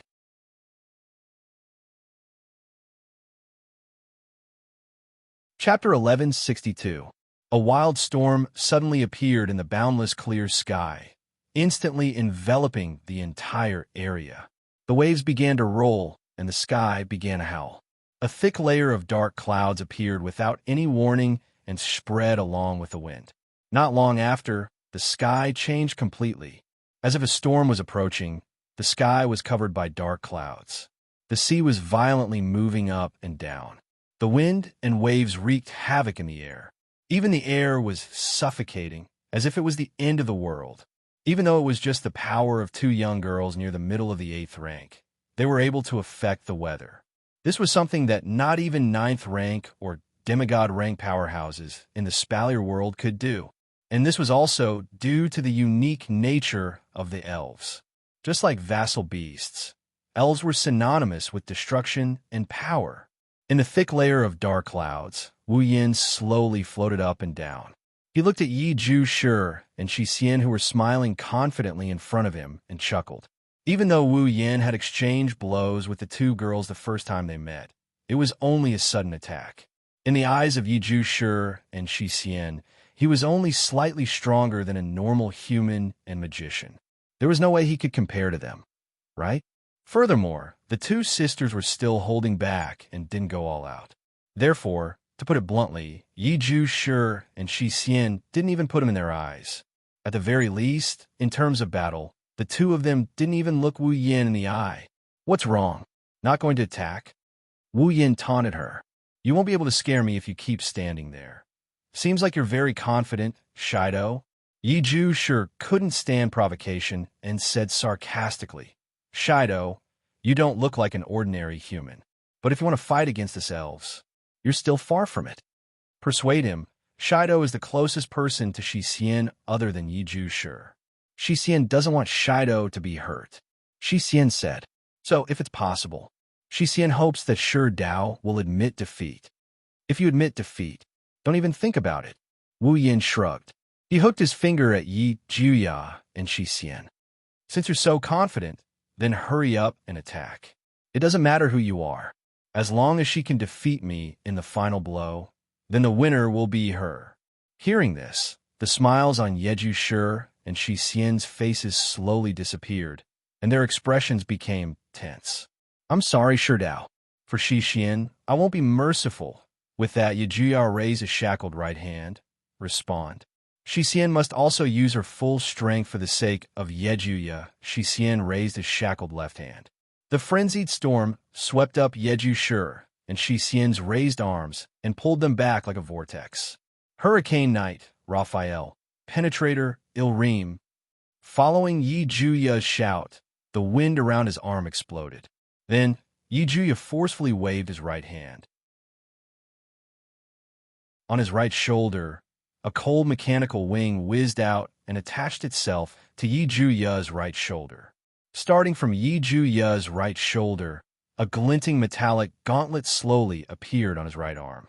At the same time, an enormous crimson conical spear that was slightly taller than Yi Zhuya appeared.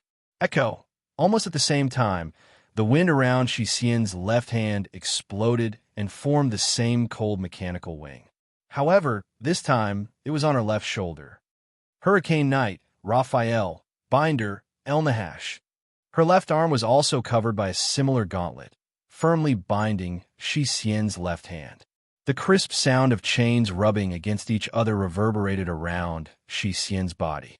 Immediately after, Shi Xian's gauntlet-covered left hand gripped onto a chain with a diamond-shaped blade at the front. Its appearance was like a spirit pendulum used for detection. Yi Zhu Shi and Shi Xian raised their heads and looked at Wu Yin, who's calm and composed. Their eyes were filled with unprecedented determination.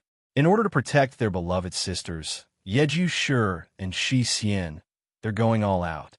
As long as they don't harm Wu Yin's life, they won't show any mercy, even if Wu Yin is heavily injured. Very well. Seeing how the Baowu sisters are willing to use their angel despite looking down on him, Wu Yin sighed at the importance they place on each other. He also put on a serious expression. Even though he's not as determined as the Baowu sisters, Wu Yin has his own principles. If it was said that the Baowu sisters had defeated him in order to let their other selves survive, then he was going all out in order to let both of them survive. It was also because of this that he proposed such a method to continue the duel between the two. Otherwise, with how much the Baku sisters valued each other, a single sentence from Wu Yin wouldn't be enough to make them stop fighting and willingly seal their spiritual power. It's not that the Baowu sisters don't trust Wu Yin. Even though Wu Yin and the sisters have only known each other for a short period of time, after last night's intimate interaction, how can Yi Zhu Shi and Shi Xian treat Wu Yin as a stranger? Just as Shi Xian said, other than themselves, Wu Yin is the closest person to them. However, this relationship is nothing compared to their feelings for each other. In Yeju Shi and Shi Xian's hearts, no one is more important than them. Thus, even if it was Wu Yin who said it, when it comes to the safety of the other party, the sisters wouldn't accept it so easily. Wu Yin can no longer convince them. He can use his actions to prove that he has the ability to keep both of them alive. That's all. Slowly closing his eyes, the magic power in his body surged out like a heat wave. The heat wave of magic power engulfed the heaven and earth in an even more tyrannical manner than the surrounding gales. Wu Yan's body was dyed with the grandeur of a god. When Wu Yan opened his eyes again, his wine-red pupils have turned into a noble gold. Even though I don't dare to say that I won't show mercy, but Yeju Shi Xian, for once, I'm going to be serious. As those words echoed through the surroundings, an extremely terrifying pressure descended on Yeju Shi and Shi Xian without any explanation. It made their shoulders sink and their hearts trembled. Their pupils suddenly narrowed. What is this? Feeling the mighty pressure from Wu Yan's body, Yeju Shi's face was filled with shock. Shocking. The determination in Shi Xian's eyes has completely turned into wavering. Her expression became uncertain. This situation is different from what I imagined. Looking at the Baowu sisters' faces filled with disbelief, Wu Yan's lips curled up slightly. He suddenly extended one of his hands. Scorching magical power surged. As if it received some kind of command, it flowed into Wu Yan's hand. It coiled up and circled around his outstretched arm like a coiling dragon. It gathered in the palm of Wu Yan's hand and formed a golden magical formation. Grabbing the golden magical formation, Wu Yan raised it above his head and raised it towards the sky. Then, the Baowu sisters saw the palm-sized golden magical formation suddenly rippled and shot out from Wu Yan's hand like a cannonball. It shot into the sky and into the pitch-black clouds above. In the next instant, the golden magical formation imprinted itself into the clouds. It rotated and reverberated.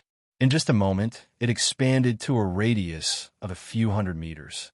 A terrifying aura was brewing in the golden magical formation, causing the hairs on Yeju Shi and Shi Xian's bodies to stand on end.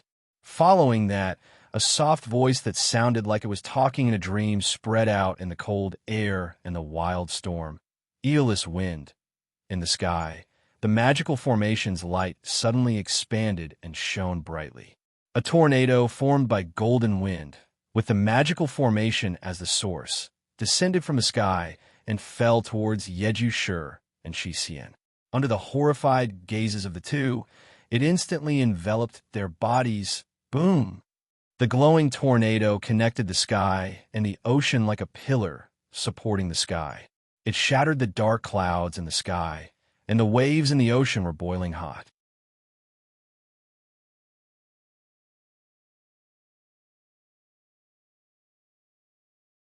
We are the fairies of Baowu and the witches of Hurricane. In terms of movement speed and movement range, no fairy can compare to me and Shi Xian. Replenish. Dusk Court immediately had the rhombus-shaped blade of El Nyash float in front of her as she prepared to defend herself. The confidence in her eyes from the beginning was long gone. It was indeed very dangerous just now. If Yeju Shi and Shi Xian didn't summon the angel, we wouldn't have been able to dodge it. If that had happened, I wouldn't have used such a dangerous move. Wu Yan shrugged. He looked at the two fairies in front of him. Even though the power unleashed by the eeless wind just now is not comparable to my full strength, it was still unleashed with the premise of knocking all of you down. To be able to remain unscathed under this move, as expected of all of you. Not perfectly fine, I am so tired that I am about to die. Yakuya took a deep breath, and he calmed himself down. He looked at Wu Yan with a serious expression. I didn't think you would be this strong. Shido, are you really human? Oh, do you want to know? Wu Yan raised an eyebrow and smiled mischievously. Don't worry, when you become my slaves, I will tell you everything. No. Shi Xian tightened her grip on the pendulum chain. Her silver eyes kept fluctuating. Although I don't hate you, Shido, and it's good to stay with Yeju Shi, if I become your slave, I won't be able to decide who my master is. I can't accept that. That's right. Only one of us can survive. If we both become your slaves, it'll be meaningless. Yejuya gritted his teeth and raised the giant spear in his hand. Surges of air began to swirl around the tip of the spear, gathering into a gust of wind. Of course, if Shi Dao is willing to choose Xixian, I can be your slave before I disappear. On the other hand, Xixian also has the same idea. Xixian asked with some hope. I hope you can choose Yiju Shi and make Xixian your slave before you disappear. Idiot, don't copy me. Ignore? That's because Yiju Shi is too stupid. He won't listen to anyone. Aren't you the same? No. Xixian listened to every word that Yiju Shi said seriously, but Xixian didn't agree with him. I'm the same. No, don't copy Xixian. Even if it's Yiju Shi, Xixian won't back down on this. He didn't know whether to laugh or cry when he saw the two sisters bickering like there's no one around. If this was on the battlefield, you two would have died many times over by now. Wu Yin grinned at the two identical faces in front of him. In any case, let's end this battle first. I have my own considerations. I'm your notary after all. If I don't have any skills, it'll be inexcusable. Yoruoshi and Yushin tensed up when they heard him. They looked at Wu Yin and they yelled at the same time. Ilreem! A huge spear was placed in front of Yi Ju Shi. The tip of the spear gathered the surrounding air and condensed it into a violent wind. Under Yi Ju Shi's control, the spear shot out like a crossbow towards Wu Yin. Attack! El Nahash! Xixian raised his hand, and the spirit pendulum of the chain spirit pendulum swam around him like a spirit snake. Then, a sharp gust of wind swept up the diamond-shaped blade at the front, and it whistled through the air as it shot forward. Too naive, Wu Yin looked at the violent storm and the sharp whirlwind rushing towards him. He activated the mana on his body. The mana flow turned into a shockwave. With Wu Yin as the center, the shockwave blasted out in all directions. The shockwave collided with the two destructive gusts of wind, and it dissipated with a bang. The incoming wind was neutralized, and what entered Wu Yan's eyes were two streaks of light shooting toward him. The giant spear and the rhombus-shaped sword pierced through the air, and with a sonic boom, they pierced towards Wu Yan's chest. It's not that easy. Wu Yan's expression turned serious. He shot out his hands as if he's trying to grab a lance or a pendulum. A golden magic formation flashed on his arm. Then, a small golden ripple appeared on his hand as he went for the angel's attack. The ripple spun and leaped up into the air. In the next second, several different gusts of wind collided with each other. Boom! The strong wind pressure surged out in all directions, instantly blowing away the surrounding clouds. They were like sharp blades that pierced through the air, attacking either the clouds or the ocean below. Wherever they passed, even space would be stirred up with waves that no one knew about. As if he was holding two small golden tornadoes, Wu Yin compressed the eeless wind into his hands and fiercely clenched them on Yeju Shi and Xixian's angels. The four gusts of wind collided with each other, causing sparks to fly. Yeju Shi and Xixian gritted their teeth and continued to pour their spiritual energy into the angels to replenish the gusts of wind that were in a stalemate. The gusts of wind grew larger and larger, and the force of their attacks became more and more violent. Sensing the two elven girls' gusts of wind that were in a stalemate with the eeless wind, Wu Yin raised an eyebrow and smiled. Waves of mana surged and surged into the small golden tornadoes. Boom! Suddenly, the eeless wind expanded and instantly scattered the gusts of wind on the Bawu sisters' angels. Wah! The Bawu sisters were shocked.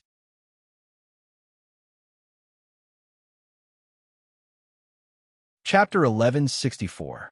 The wind that covered the tip of the Ilreem spear and the rhombus-shaped blade of the El Nahash was easily dispersed by the wind of Aeolus, revealing their original forms. Since Yeju Shi and Xixian were spirits of the wind, their angels were naturally angels of the wind as well. Without the ability to control the wind, the Ilreem and El Nahash were merely weapons that were slightly stronger than the typical display device used to attack. Their might was greatly reduced. Therefore, after dispersing the wind on the two angels, Wu Yin easily grabbed the sharp spear and the sword with his bare hands and pulled them towards him. Explode. Eeless wind. Tiny golden tornadoes howled as they surged out from the two hands. Bang, bang. Yi Ju Shi and Shi Xian only felt a sharp pain in their abdomens. Immediately after, two domineering thrusts were applied to their bodies without any explanation, sending them flying like bullets. Whoosh! Two identical sounds of something breaking through the air overlapped into one, echoing through the dark clouds. Yi Juya and Shi Xian's figures flew backwards at speed invisible to the naked eye like two jets, tearing through the clouds and the air pressure. By the time they stabilized themselves and floated back up, Wu Yan's figure was already a tiny dot in their field of vision. They couldn't even see him clearly. What a strong wind. Yeju Shi rubbed his aching abdomen with a bitter smile. I thought no one in this world could compare to us when it comes to controlling the wind. I didn't expect Shido to be able to use such a strong wind. Is he even human? Heavy. Shido didn't use his full strength just now. Shi Xian looked at Yeju Shi. The wind just now. If Shido's wind was as strong as it was at the start, then Yejuya and Shi Xian would have already lost. Who on earth was that guy? How can he be so strong? Yejuya's face was filled with disbelief. At first, I thought that I would be able to win easily. This went on. Forget about winning. It's very likely that we will all lose. I can't accept this. Shi Xian can still fight. Shi Xian vigorously swung the spirit pendulum in her hand, her watery, silver eyes fixed on the small dot in front of her. Shi Xian must win. But it goes on like this. There is no way we can win against Shido. He is too strong. Shi Xian was supposed to be the calm one, but at this moment, it was the impulsive and arrogant Yi Juya who calmed down first. Looking at the almost invisible dot in front of him, and then at Shi Xian, who was staring at the dot beside him, Yi Geisha hesitated for a moment. Hey, Shi Xian, do you want to use that? Shi Xian paused. Then she thought of something and frowned. I have a question. Do we really want to use that? Other than that, we have no other way to defeat Shido. Yi Geisha pursed his lips and sighed. But if he uses that and really wins, who will be considered the winner? Shi Xian pondered for a moment before looking up. I suggest that with Shido's strength, even if we use that, we might not be able to force him to leave the stage. At most, we will injure him and then add in the final blow. Whoever adds in the final blow will win, right? Yi Juya finally laughed out loud. Very well, let's do that. Let's do that. The two elven girls looked at each other. They smiled and nodded at each other. Then, Yi Geisha extended his right hand, and Shi Xian extended her left hand towards each other. They clasped their hands together. In the next instant, Yi Geisha and Shi Xian's spirit equipment and angel shone with a dazzling light. In the distance, Wu Yin, who was waiting for the Baowu sisters to attack, saw this sudden flash of light. His eyes lit up and a smile appeared on his face. Finally decided to work together? Wu Yin murmured, his face filled with joy. Now, this is interesting. As he spoke, a crimson spatial ripple appeared behind him. As if pushing something, a beautiful black crystal bow appeared and landed in Wu Yan's hand. Starlight gradually shone on the beautiful longbow as it reverberated in the air.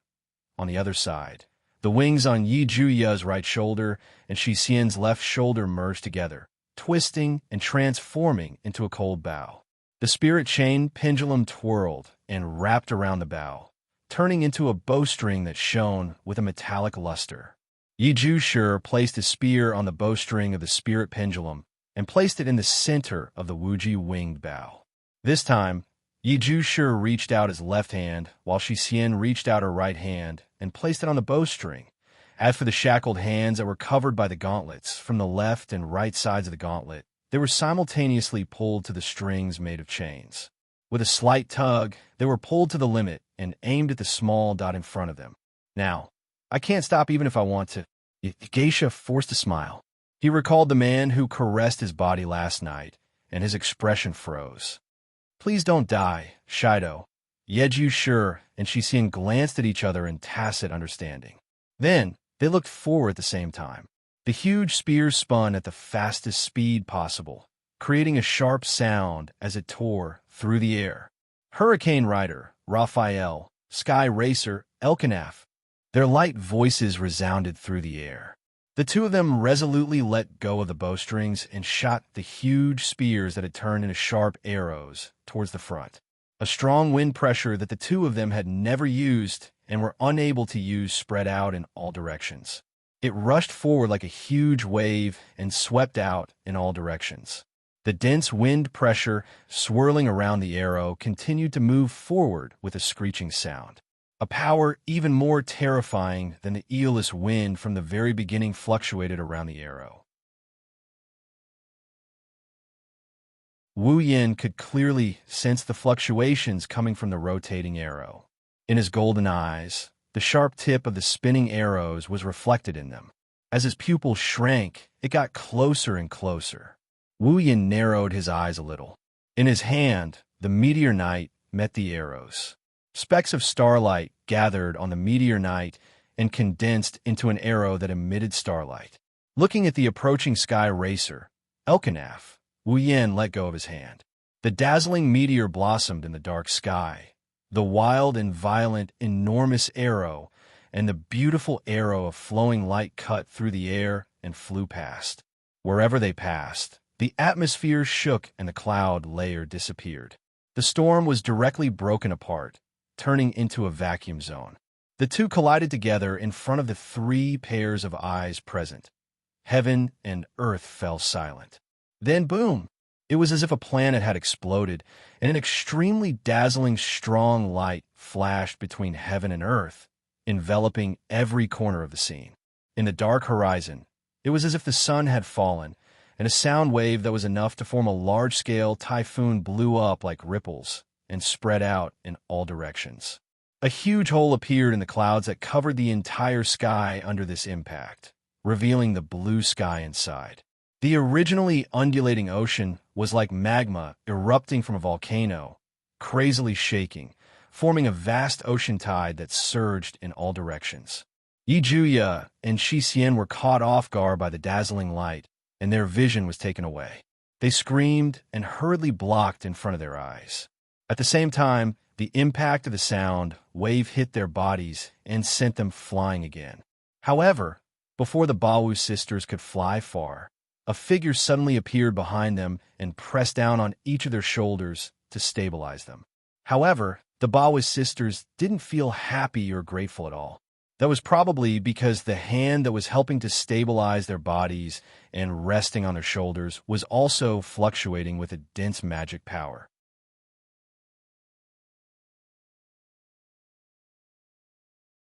Chapter 1165. The clouds slowly dissipated, returning the sky to its original clear state. Warm golden light sprinkled over the calm ocean, creating a monotonous aurora. It was like a clear sky after a rain. Both Yeju Shi and Dusk Cord hovered in the air, holding the split angel in their hands. Their delicate bodies stiffened as they sensed the hand on their shoulders that pulsed with dense mana.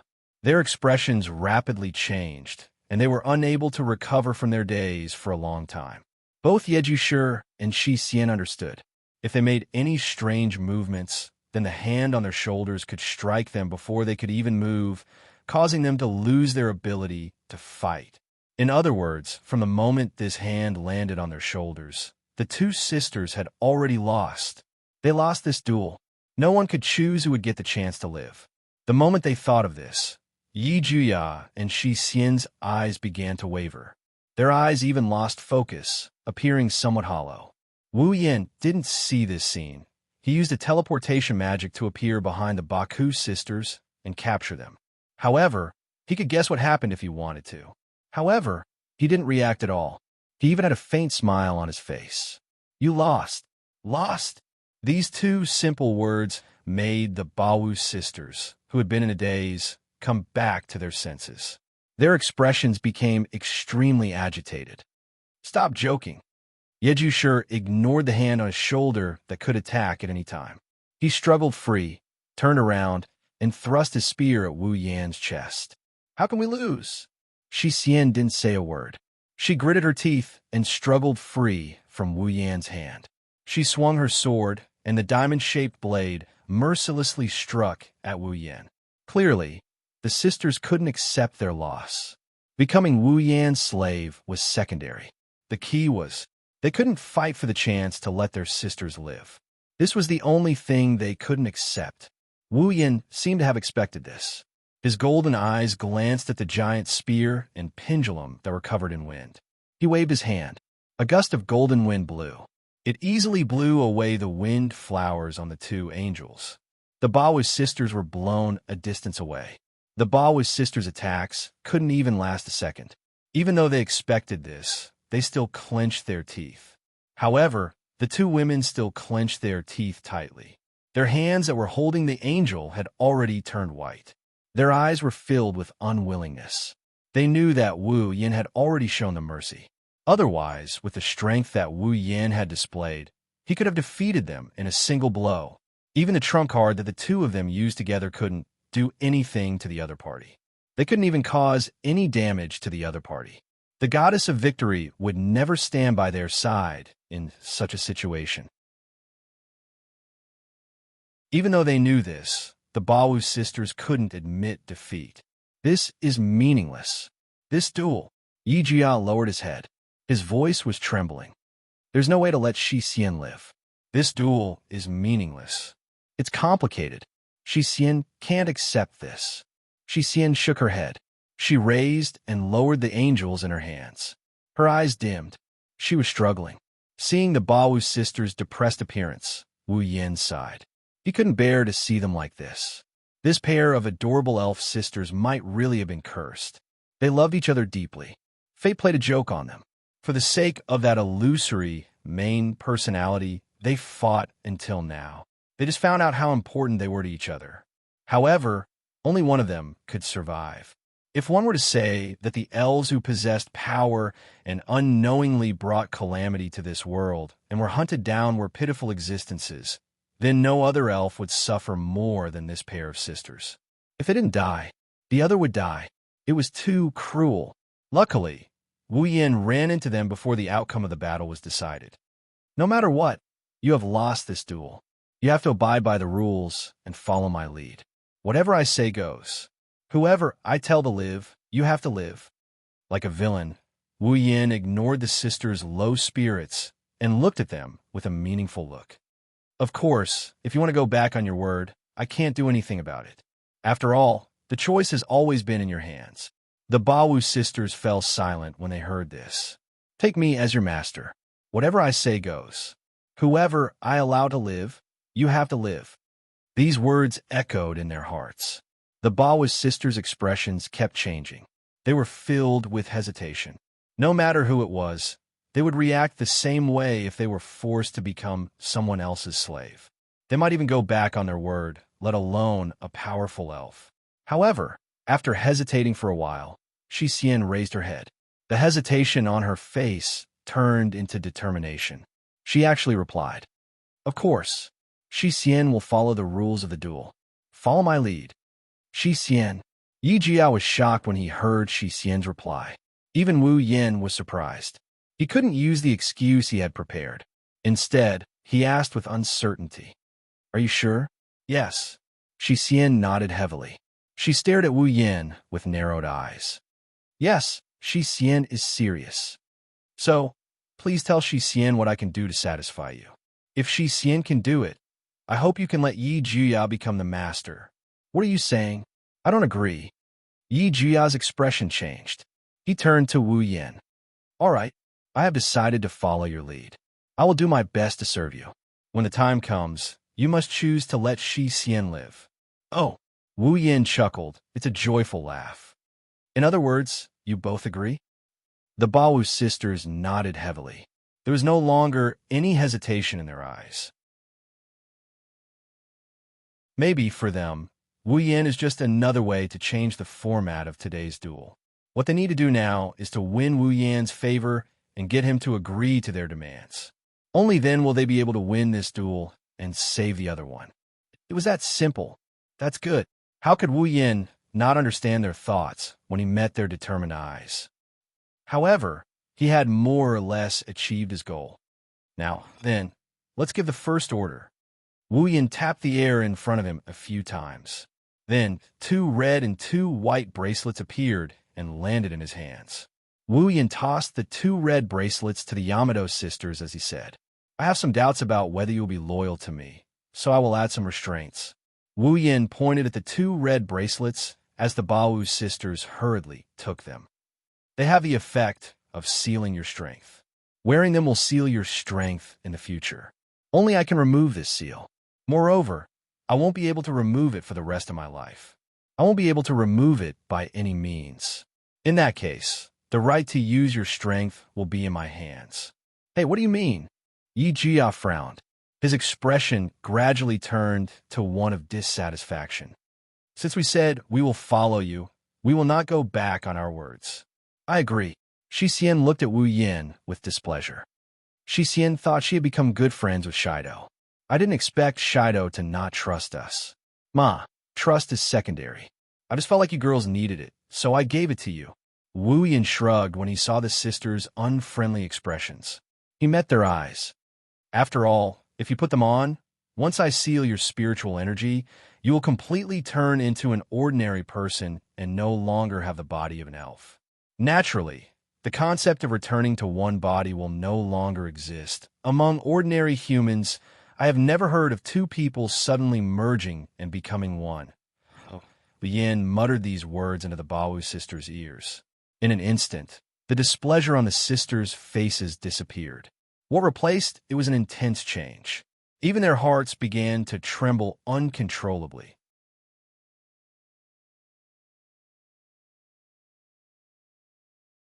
Chapter 1166. Become an ordinary person. Don't need to return to their original form. In other words, both of them can survive. When they thought of this, Yi Juya and Shi Xian tightened their grip on the sealing bracelet. However, they couldn't help but tremble. Then, as if they were afraid of losing the bracelet, they grabbed it with their other hand and held it tightly. Seal our spiritual energy and become an ordinary person. Yi Juya's eyes rippled when he felt the cold sensation of the sealing bracelet in his hand. I hope we don't need to return to our original form. Shi Xian couldn't help but stare at the red bracelet in her hand. If the 2 of them could really survive, how wonderful would that be? Hope rose in their hearts. Yi Juya and Shi Xian looked at Wu Yin in unison. They were anxious and nervous, but they couldn't help but ask in anticipation. Really? As long as I wear it, I can seal my spiritual energy and become an ordinary person to live with Shi Xian? Yes, Shi Xian also hopes to be with Yi Juya forever. When he heard the Baowu sisters finally revealed their innermost thoughts, a gentle smile appeared on Wu Yan's face. He pretended to be nonchalant and shrugged. Who knows? I'm just making an insurance. Let's see if you dare to try it. If it was someone else. After learning about the effects of the sealing bracelet and confirming its authenticity and receiving such an answer, then wanted to wear the sealing bracelet was definitely a fool's dream. After all, only when the wearer understood the ability of the sealing ring and willingly put it on would the wearer be able to wear it. In other words, if the wearer had even the slightest bit of resistance, the sealing bracelet would not be worn. However, the Baowu sisters were different, even though getting such an ambiguous answer made them feel doubtful. But, compared to this little bit of doubt, in her heart, the hope of surviving together with her sisters was far ahead of her. Moreover, Wu Yan's earth-shattering strength was something the Baowu sisters could only look up to. Then, the effect of this pair of bracelets had increased by quite a bit. Perhaps, with his strength, was it really possible to seal his spiritual energy? When this thought flashed through their minds, the hope in Yi Juya and Shi Xian's hearts grew bigger and bigger until they couldn't hold it in anymore. The 2 elven girls reflexively raised the red sealing bracelet and put it on their wrists. In the next instant, the 2 red bracelets were put on their wrists. Under the Baowu sisters' watchful eyes, the bracelets expanded and shrunk until the size matched the 2 elven girls' wrists. Seeing this scene, Wu Yin felt like a boulder has been lifted off his chest as he laughed out loud in satisfaction. The sealing bracelet's conditions was very strict. However, once no one could take it off. Now that the Bawu sisters had put on the sealing bracelets, the matter was over. After putting the two white sealing bracelets that formed a pair with the red sealing bracelets of the Bawu sisters onto the sealing bracelets on his wrists, the two sealing bracelets flashed with a faint light and merged into the sealing bracelets on his wrists. At the same time, on the sealing bracelet that originally had 5 red vein patterns, another 2 red vein patterns slowly emerged from the bracelet and lined up with the other 5 red vein patterns as they were engraved on the sealing bracelet. Subsequently, a phenomenon suddenly appeared on the Bawu sisters in front of him. The Wuji wings on their left and right shoulders gradually disappeared. Along with them, the Bawu sisters' armors and the angels in their hands disappeared as well. This is... Yi Juya and Shi Xian looked at the changes on their bodies in shock. They could clearly feel the elven energy in their bodies gradually condensing and sinking into the depths of their bodies at a frightening speed. They were turning into ordinary people step by step. When the Bawu sisters noticed this, disbelief and ecstasy appeared on their faces at the same time.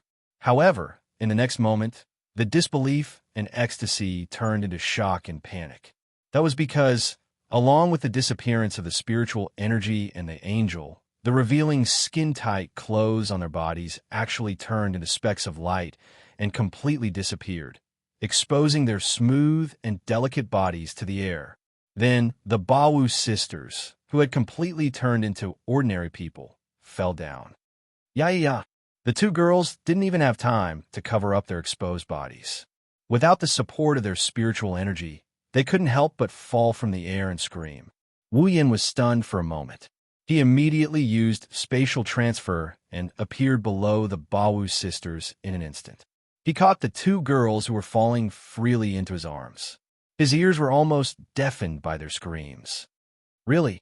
Looking at the panic on the Bawu sisters' faces, Wu Yin shook his head. He didn't know whether to laugh or cry. How could I forget that we're still in the air? I thought we were dead for sure. Yi Juya hugged Wu Yin's neck tightly. For the first time, he felt that the sky was such a scary place. However, Shi Xian narrowed her eyes and continued to size him up.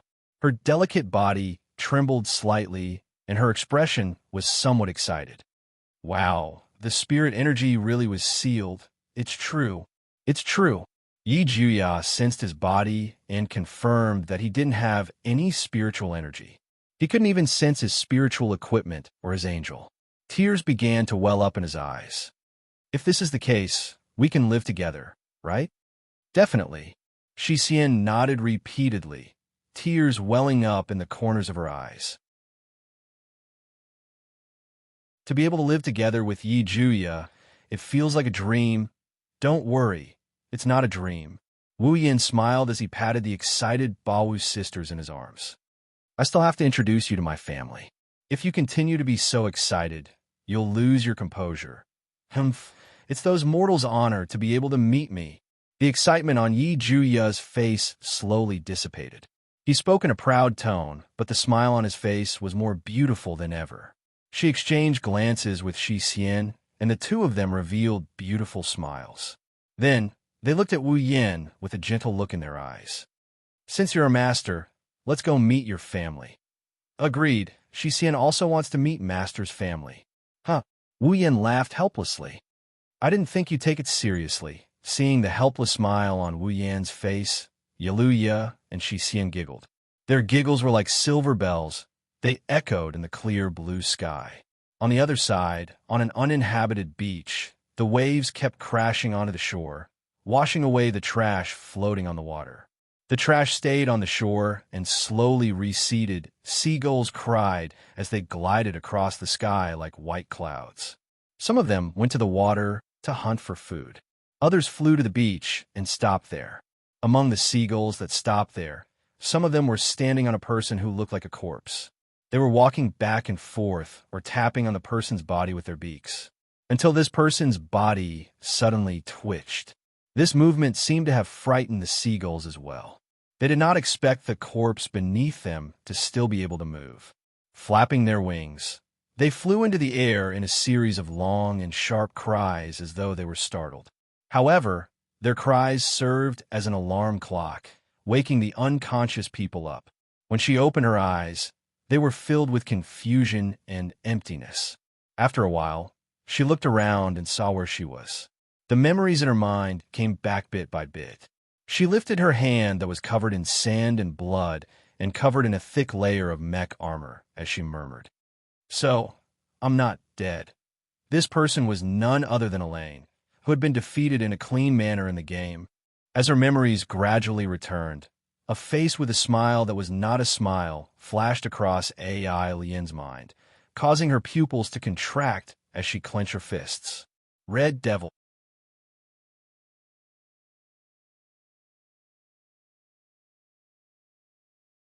Chapter 1167. This is a secret meeting room in a corner of the world. There are many people who know about this meeting room, but only a very small number of them are qualified to enter. These extremely few people had extraordinary identities. Behind each of them, there was a powerful background that was difficult for others to look up to. With such a small number of people, coupled with the fact that this conference room was rarely used, it was rarely used even once a year. Therefore, this conference room had been reduced to a state where no one knew about it. It was very dark inside, giving people a very strange feeling. Today, the meeting room was a little livelier. The conference room was very spacious. Its area alone was almost half the size of a football field. The floor was polished with smooth ores. When people stood on it, they could see their whole appearance very clearly as long as they lowered their heads. It was not inferior to a mirror. The walls and ceiling were made of the same material. Aside from the smooth, mirror-like stone slabs, there was nothing else in the conference room. There wasn't even a single window. There was only the door leading to the exit and a round table placed in the middle of the room. At this moment, at the edge of the round table, there were about 5 or 6 people sitting around it. Under the cover of the dimly lit meeting room, only their wheels could be vaguely seen, but their faces could not be seen. They were seated around it. One of them is Coterie. The person sitting at the head of the round table is. It was Woodman. If someone in the know saw this, they'd know what they're doing and what this meeting room is for. Round Table Conference. It's an annual meeting. Sometimes, it might not even be held once a year. The people sitting at the edge of the round table are all members of the Round Table Conference. Of course, it was said that they were having a round table meeting. However, from the beginning of the meeting until now, about 20 minutes had passed. The entire meeting. Apart from the opening remarks and greetings, only Coterie's voice echoed in the room. It's called a meeting, but at the beginning. It's just Coterie's report on Ratatosker and the current situation of the sealed elves. It's a real meeting. It's only after Coterie finishes talking. After more than 20 minutes of explanation, Coterie finally stopped talking and nodded at Woodman, who was sitting at the head of the table. That's all. Ratatosker's progress on the elves' mission and the current situation of the sealed elves.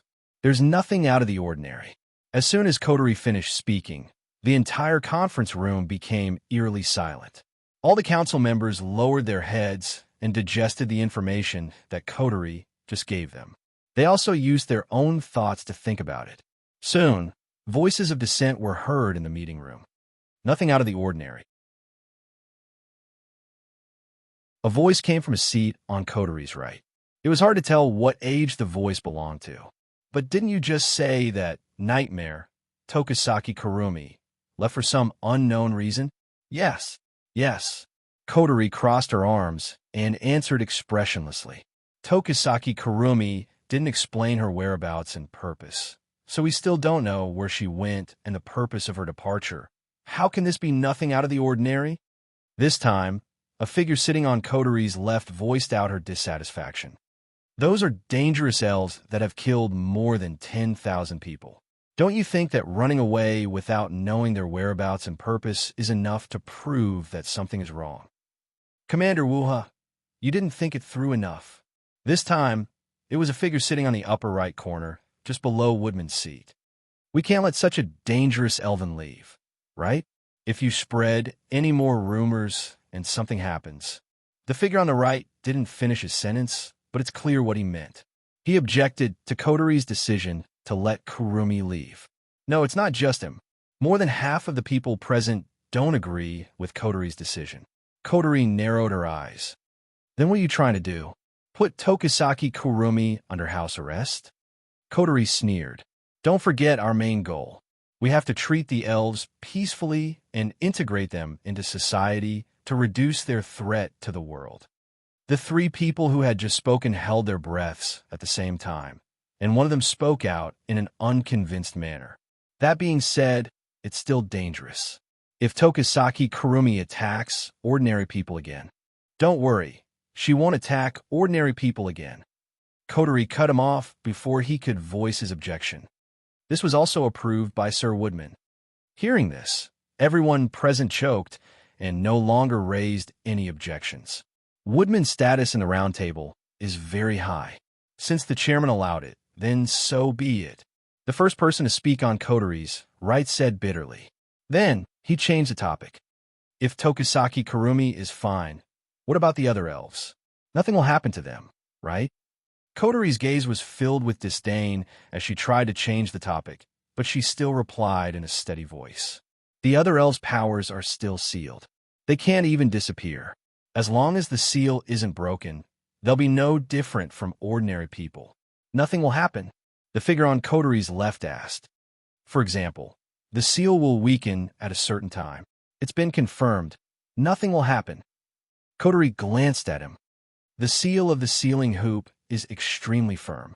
Other than the holder of the hoop, no one else can do anything to the seal. You can rest assured about this. How can we not worry about that? The person sitting to Woodman's left also spoke. That's an elf, an existence that can destroy the world. The right to use that kind of power is now in the hands of your brother, which is equivalent to him controlling a group of elves. If he has any ulterior motives, he can totally make these elves work for him. Can't he? Kotori's eyes flashed coldly. She looked at the person on the upper left with a cold gaze, but her mouth was still polite. Don't worry, my brother doesn't want to become a demon king. If he did, the world would be in chaos. Kotori didn't say that out loud, but Woodman guessed it. He smiled bitterly. It's too reckless to give the right to use the elves' powers to an unknown person. The person on the upper left continued, as if he didn't notice the change in Kotori and Woodman. No matter what, the risk is too great. After all, Ratatoskr wasn't built around him. Instead, it was built around Shirori. To be on the safe side, shouldn't we let Shirori be in charge of sealing the elves in the future? Kotori couldn't take it anymore. She slammed the table and stood up. I was the one who suggested Oni-san to take charge of the sealing mission. Kotori stared at the person on the upper left with her red eyes. You don't think I can be trusted? Commander Shirori, you misunderstood. The person on the other hand said calmly. It's just to be safe. In the beginning, when you learned that my sister's sealing ability had the danger of the reverse flow of spiritual energy, didn't you agree to let my brother seal it for the sake of safety? Kotori chuckled coldly. Now, you're trying to drag my sister down with the excuse of safety. Next time, for the sake of safety, isn't it the best plan to hand over all the elves to you? All right. Woodman, who hadn't said a word since the beginning, finally opened his mouth and glanced at everyone present. There's no need to discuss hypotheticals. Just follow the original plan. Everyone present held their breaths and looked at each other in dismay. Then, they nodded reluctantly. Commander Shirori, Woodman looked at Kotori. After all, your brother's background is unknown, and he has such a mysterious identity and power. It is necessary to be worried. Of course, since Commander Wuha chose to believe in your brother, I will also choose to believe in you. But if possible, I hope you can arrange a time for me to meet your brother. Kotori paused and hesitated. After a while, she sighed and nodded.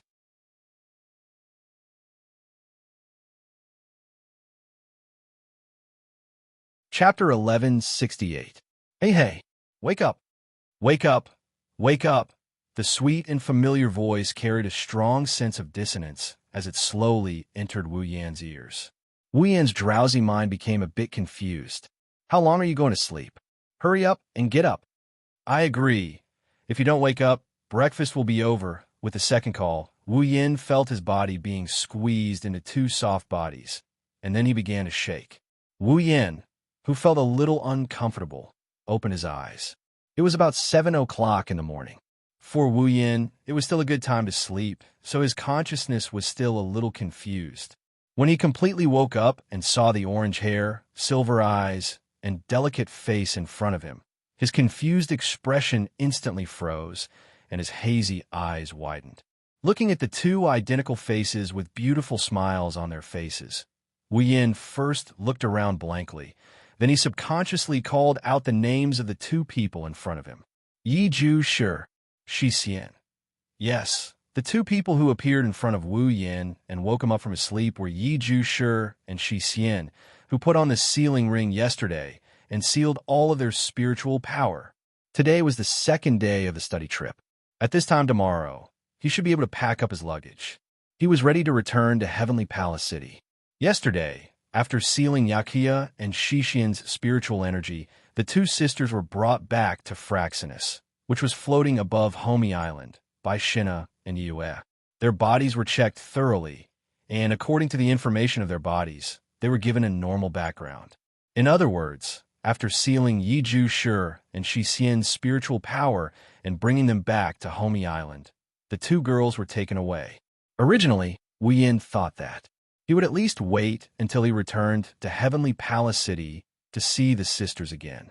He didn't expect that the next morning, the sisters would appear in a single room in his hotel.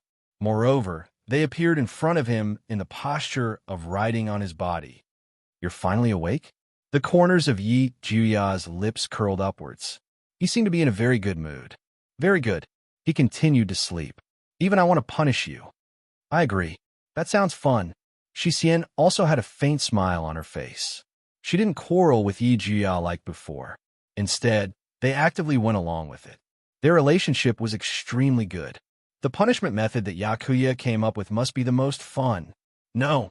Yi Juya scratched his face embarrassedly, but his expression revealed a hint of happiness. I definitely can't compare to Shi Xian.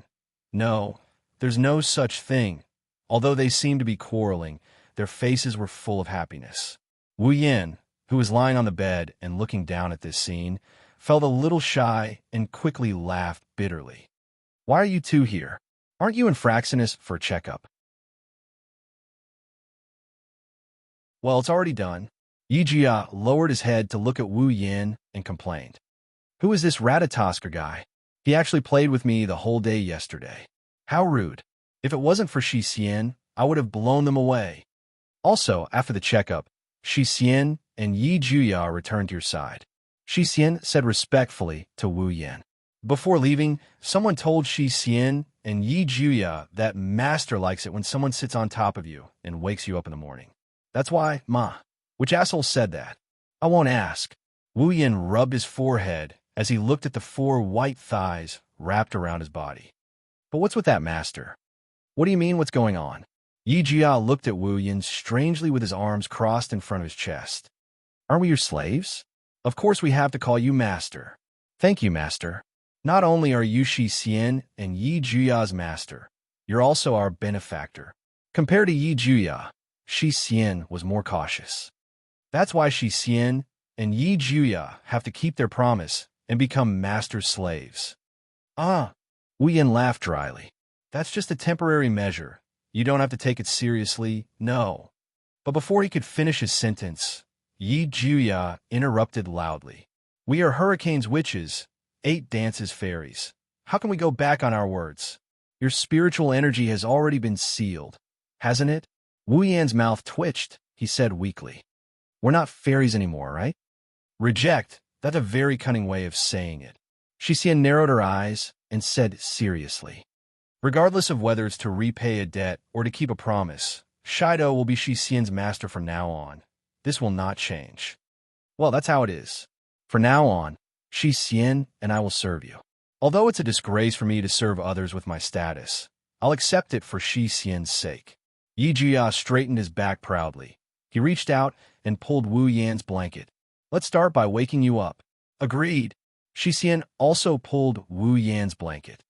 Taking care of Master's daily life is the most appropriate way of doing things.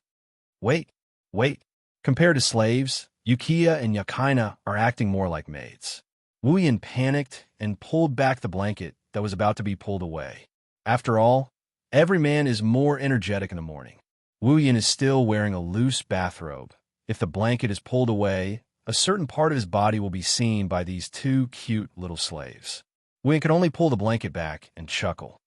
I can do it myself. You two can leave first. To be able to have us Baowu sisters serve you, that's an opportunity that you've earned through countless lifetimes of good fortune. Yi Jia grabbed the blanket in his hand unhappily and pulled it with all his might. You just need to accept it gratefully. Apologies, please forgive Shi Xian's rudeness. Shi Xian also pulled harder. Shi Xian also wants to serve Master. Wait. Under the sisters' forceful tugging, the blanket covering Wu Yan was slowly pulled away. Wu Yan panicked and quickly pulled the blanket back again. With this tug, the Yamato sisters who were reduced to mere mortals fell to the ground with a cry of surprise. They laid on top of Wu Yan's body. Yagashur was just about to get up and vent her dissatisfaction on her uncooperative master when she felt a foreign object. She paused for a moment and felt around in confusion. What is this? It's hard. Yuki Xian tilted her head, and she reached out with her hand as well. She grabbed the hard object before Wu Yan could react. Yuki Xian grabbed the hard object before Wu Yan could react. Ow! Caught off guard by the attack, Wu Yan shrieked and his eyelids almost rolled back. It's not just because of the pleasure he got from touching the sisters' soft hands. It's also because, driven by curiosity, the sisters reached their hands into the blanket and Wu Yan's loose bathrobe. They grabbed him without any restraint. Hey, Shi Xian, what is this? Answer. Shi Xian doesn't know. It's hidden under the blanket, and it seems to be on Master. Open the blanket and see. Wow, it moved. Is it a snake? Shiver. If there's a snake on Master, stop. Wu Yan was scared out of his wits when he saw the Baku sisters trying to pull him away in a panic. Sure, Dao, it's time to get up. It's morning. At this moment, the door to the room was suddenly rudely opened. Tin Fragrant stood at the door with a smile on her face and shouted happily. Today, Shirji said she made delicious food. The scene in the room was slowly imprinted into Tin Incense's eyes, causing her words to gradually weaken. Seeing the sisters lying on Wu Yan's bed and twisting into a ball, Shixiang's smile stiffened and the room fell into a suffocating silence. Soon after, a loud and furious roar resounded throughout the entire hotel. What are you doing?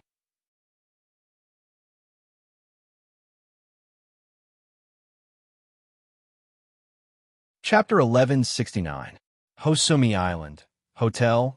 Wearing a bikini swimsuit with an apron, Shirori sneaked a glance at the scene and sighed faintly. Shirori was currently in Wu Yan's single room. The reason was because Toka, who was waiting outside to call Wu Yan, suddenly heard Toka's angry roar that resounded through the entire hotel. Shirori, who thought that something had happened, hurried over. Then she saw the following scene. A young girl with long purple hair that looked like water splashes was lying on the bed with two young girls with long orange hair. One of them had her hair tied up, and the other had her hair tied into 3 braids. They looked exactly the same. They were glaring at him fiercely, as if they could start fighting at any time. The entire room was filled with the feeling that a storm was coming. On the bed where the 3 girls were glaring at each other, a man with black hair and red eyes was collectively pressed under the blanket. Only his head was exposed. His eyes were almost rolled back as he stared at the ceiling. His face was filled with desire. Such a scene left Shirori scratching her head in confusion. Her heart was incomparably tangled. She wanted to find someone to explain the current situation to her, but the 3 girls in the middle of a confrontation were clearly not a good choice. Wu Yan and Shirori didn't understand what happened to make him show such an expression. If Shirori were to observe carefully, she would notice that the 3 girls who are glaring at each other are actually fighting over something. As for what they are fighting over, If Shirori could see that each of the three girls had a hand under the blanket, combined with Wu Yan's expression, she would be able to guess what they are fighting over. However, from Shiori's angle, she couldn't see the three hands under the blanket. Otherwise, the scene that finally regained its calm would revert back to a state of uproar, and Wu Yan would be thoroughly despised by Shirori.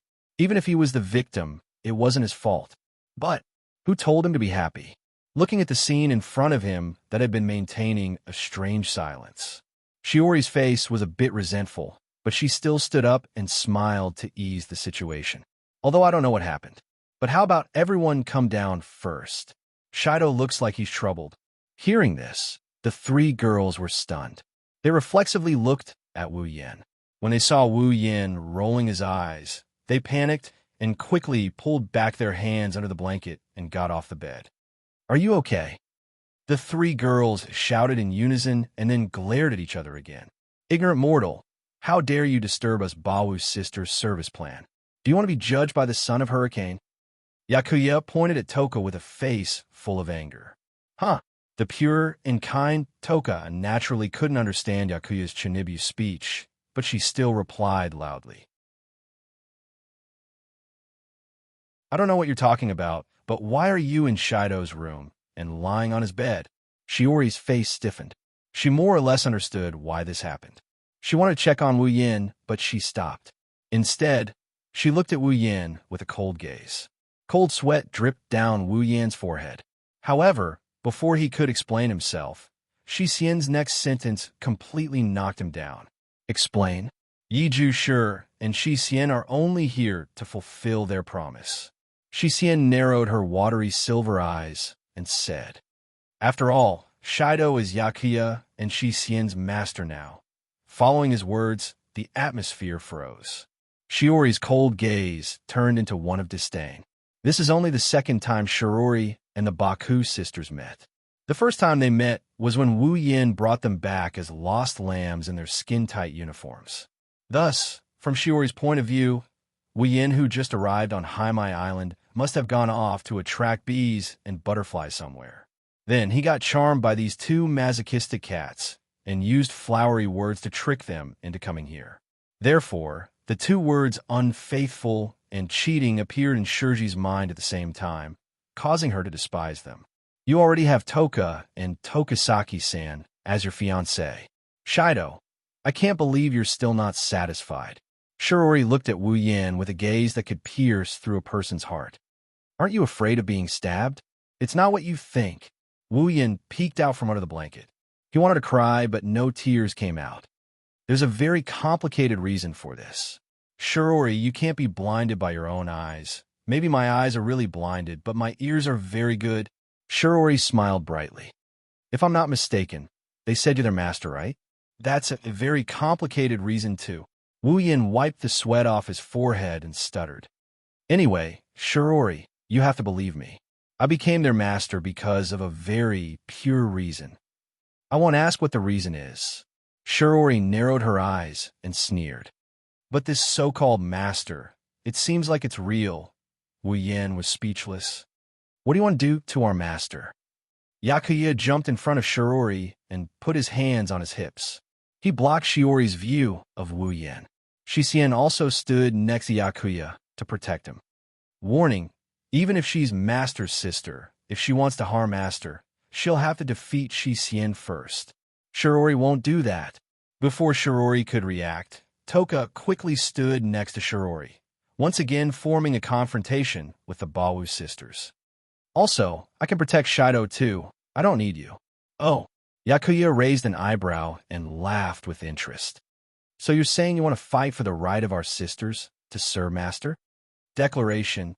Shi Xian's expression tensed up. Her round breast stood out. Yakuya and Shi Xian's position is being challenged by an unknown person, but Shi Xian won't admit defeat. Who's the unknown person? You're the unknown person. Shirori couldn't help but complain. Besides, I'm not interested in serving others, although I don't understand what's going on. Shixiang tilted her head in confusion and stared at the Bawu sisters. However, if it's a challenge, I will definitely not lose. Don't think that I will let you off so easily. The price of failing to challenge me will require you to pay with your entire lives. Repent for your sins. A declaration of war. The corners of Shi Xian's mouth curled up slightly. It seemed as if her blood was boiling. Although Yi Ju Shi and Shi Xian have lost their powers, as long as we are with Yi Ju Shi, we are invincible. We will accept your challenge. Wow, don't keep saying things that others don't understand. In short, I will definitely defeat you. Just watch. Shi Dao, are you looking down on the might of the Ba Wu sisters?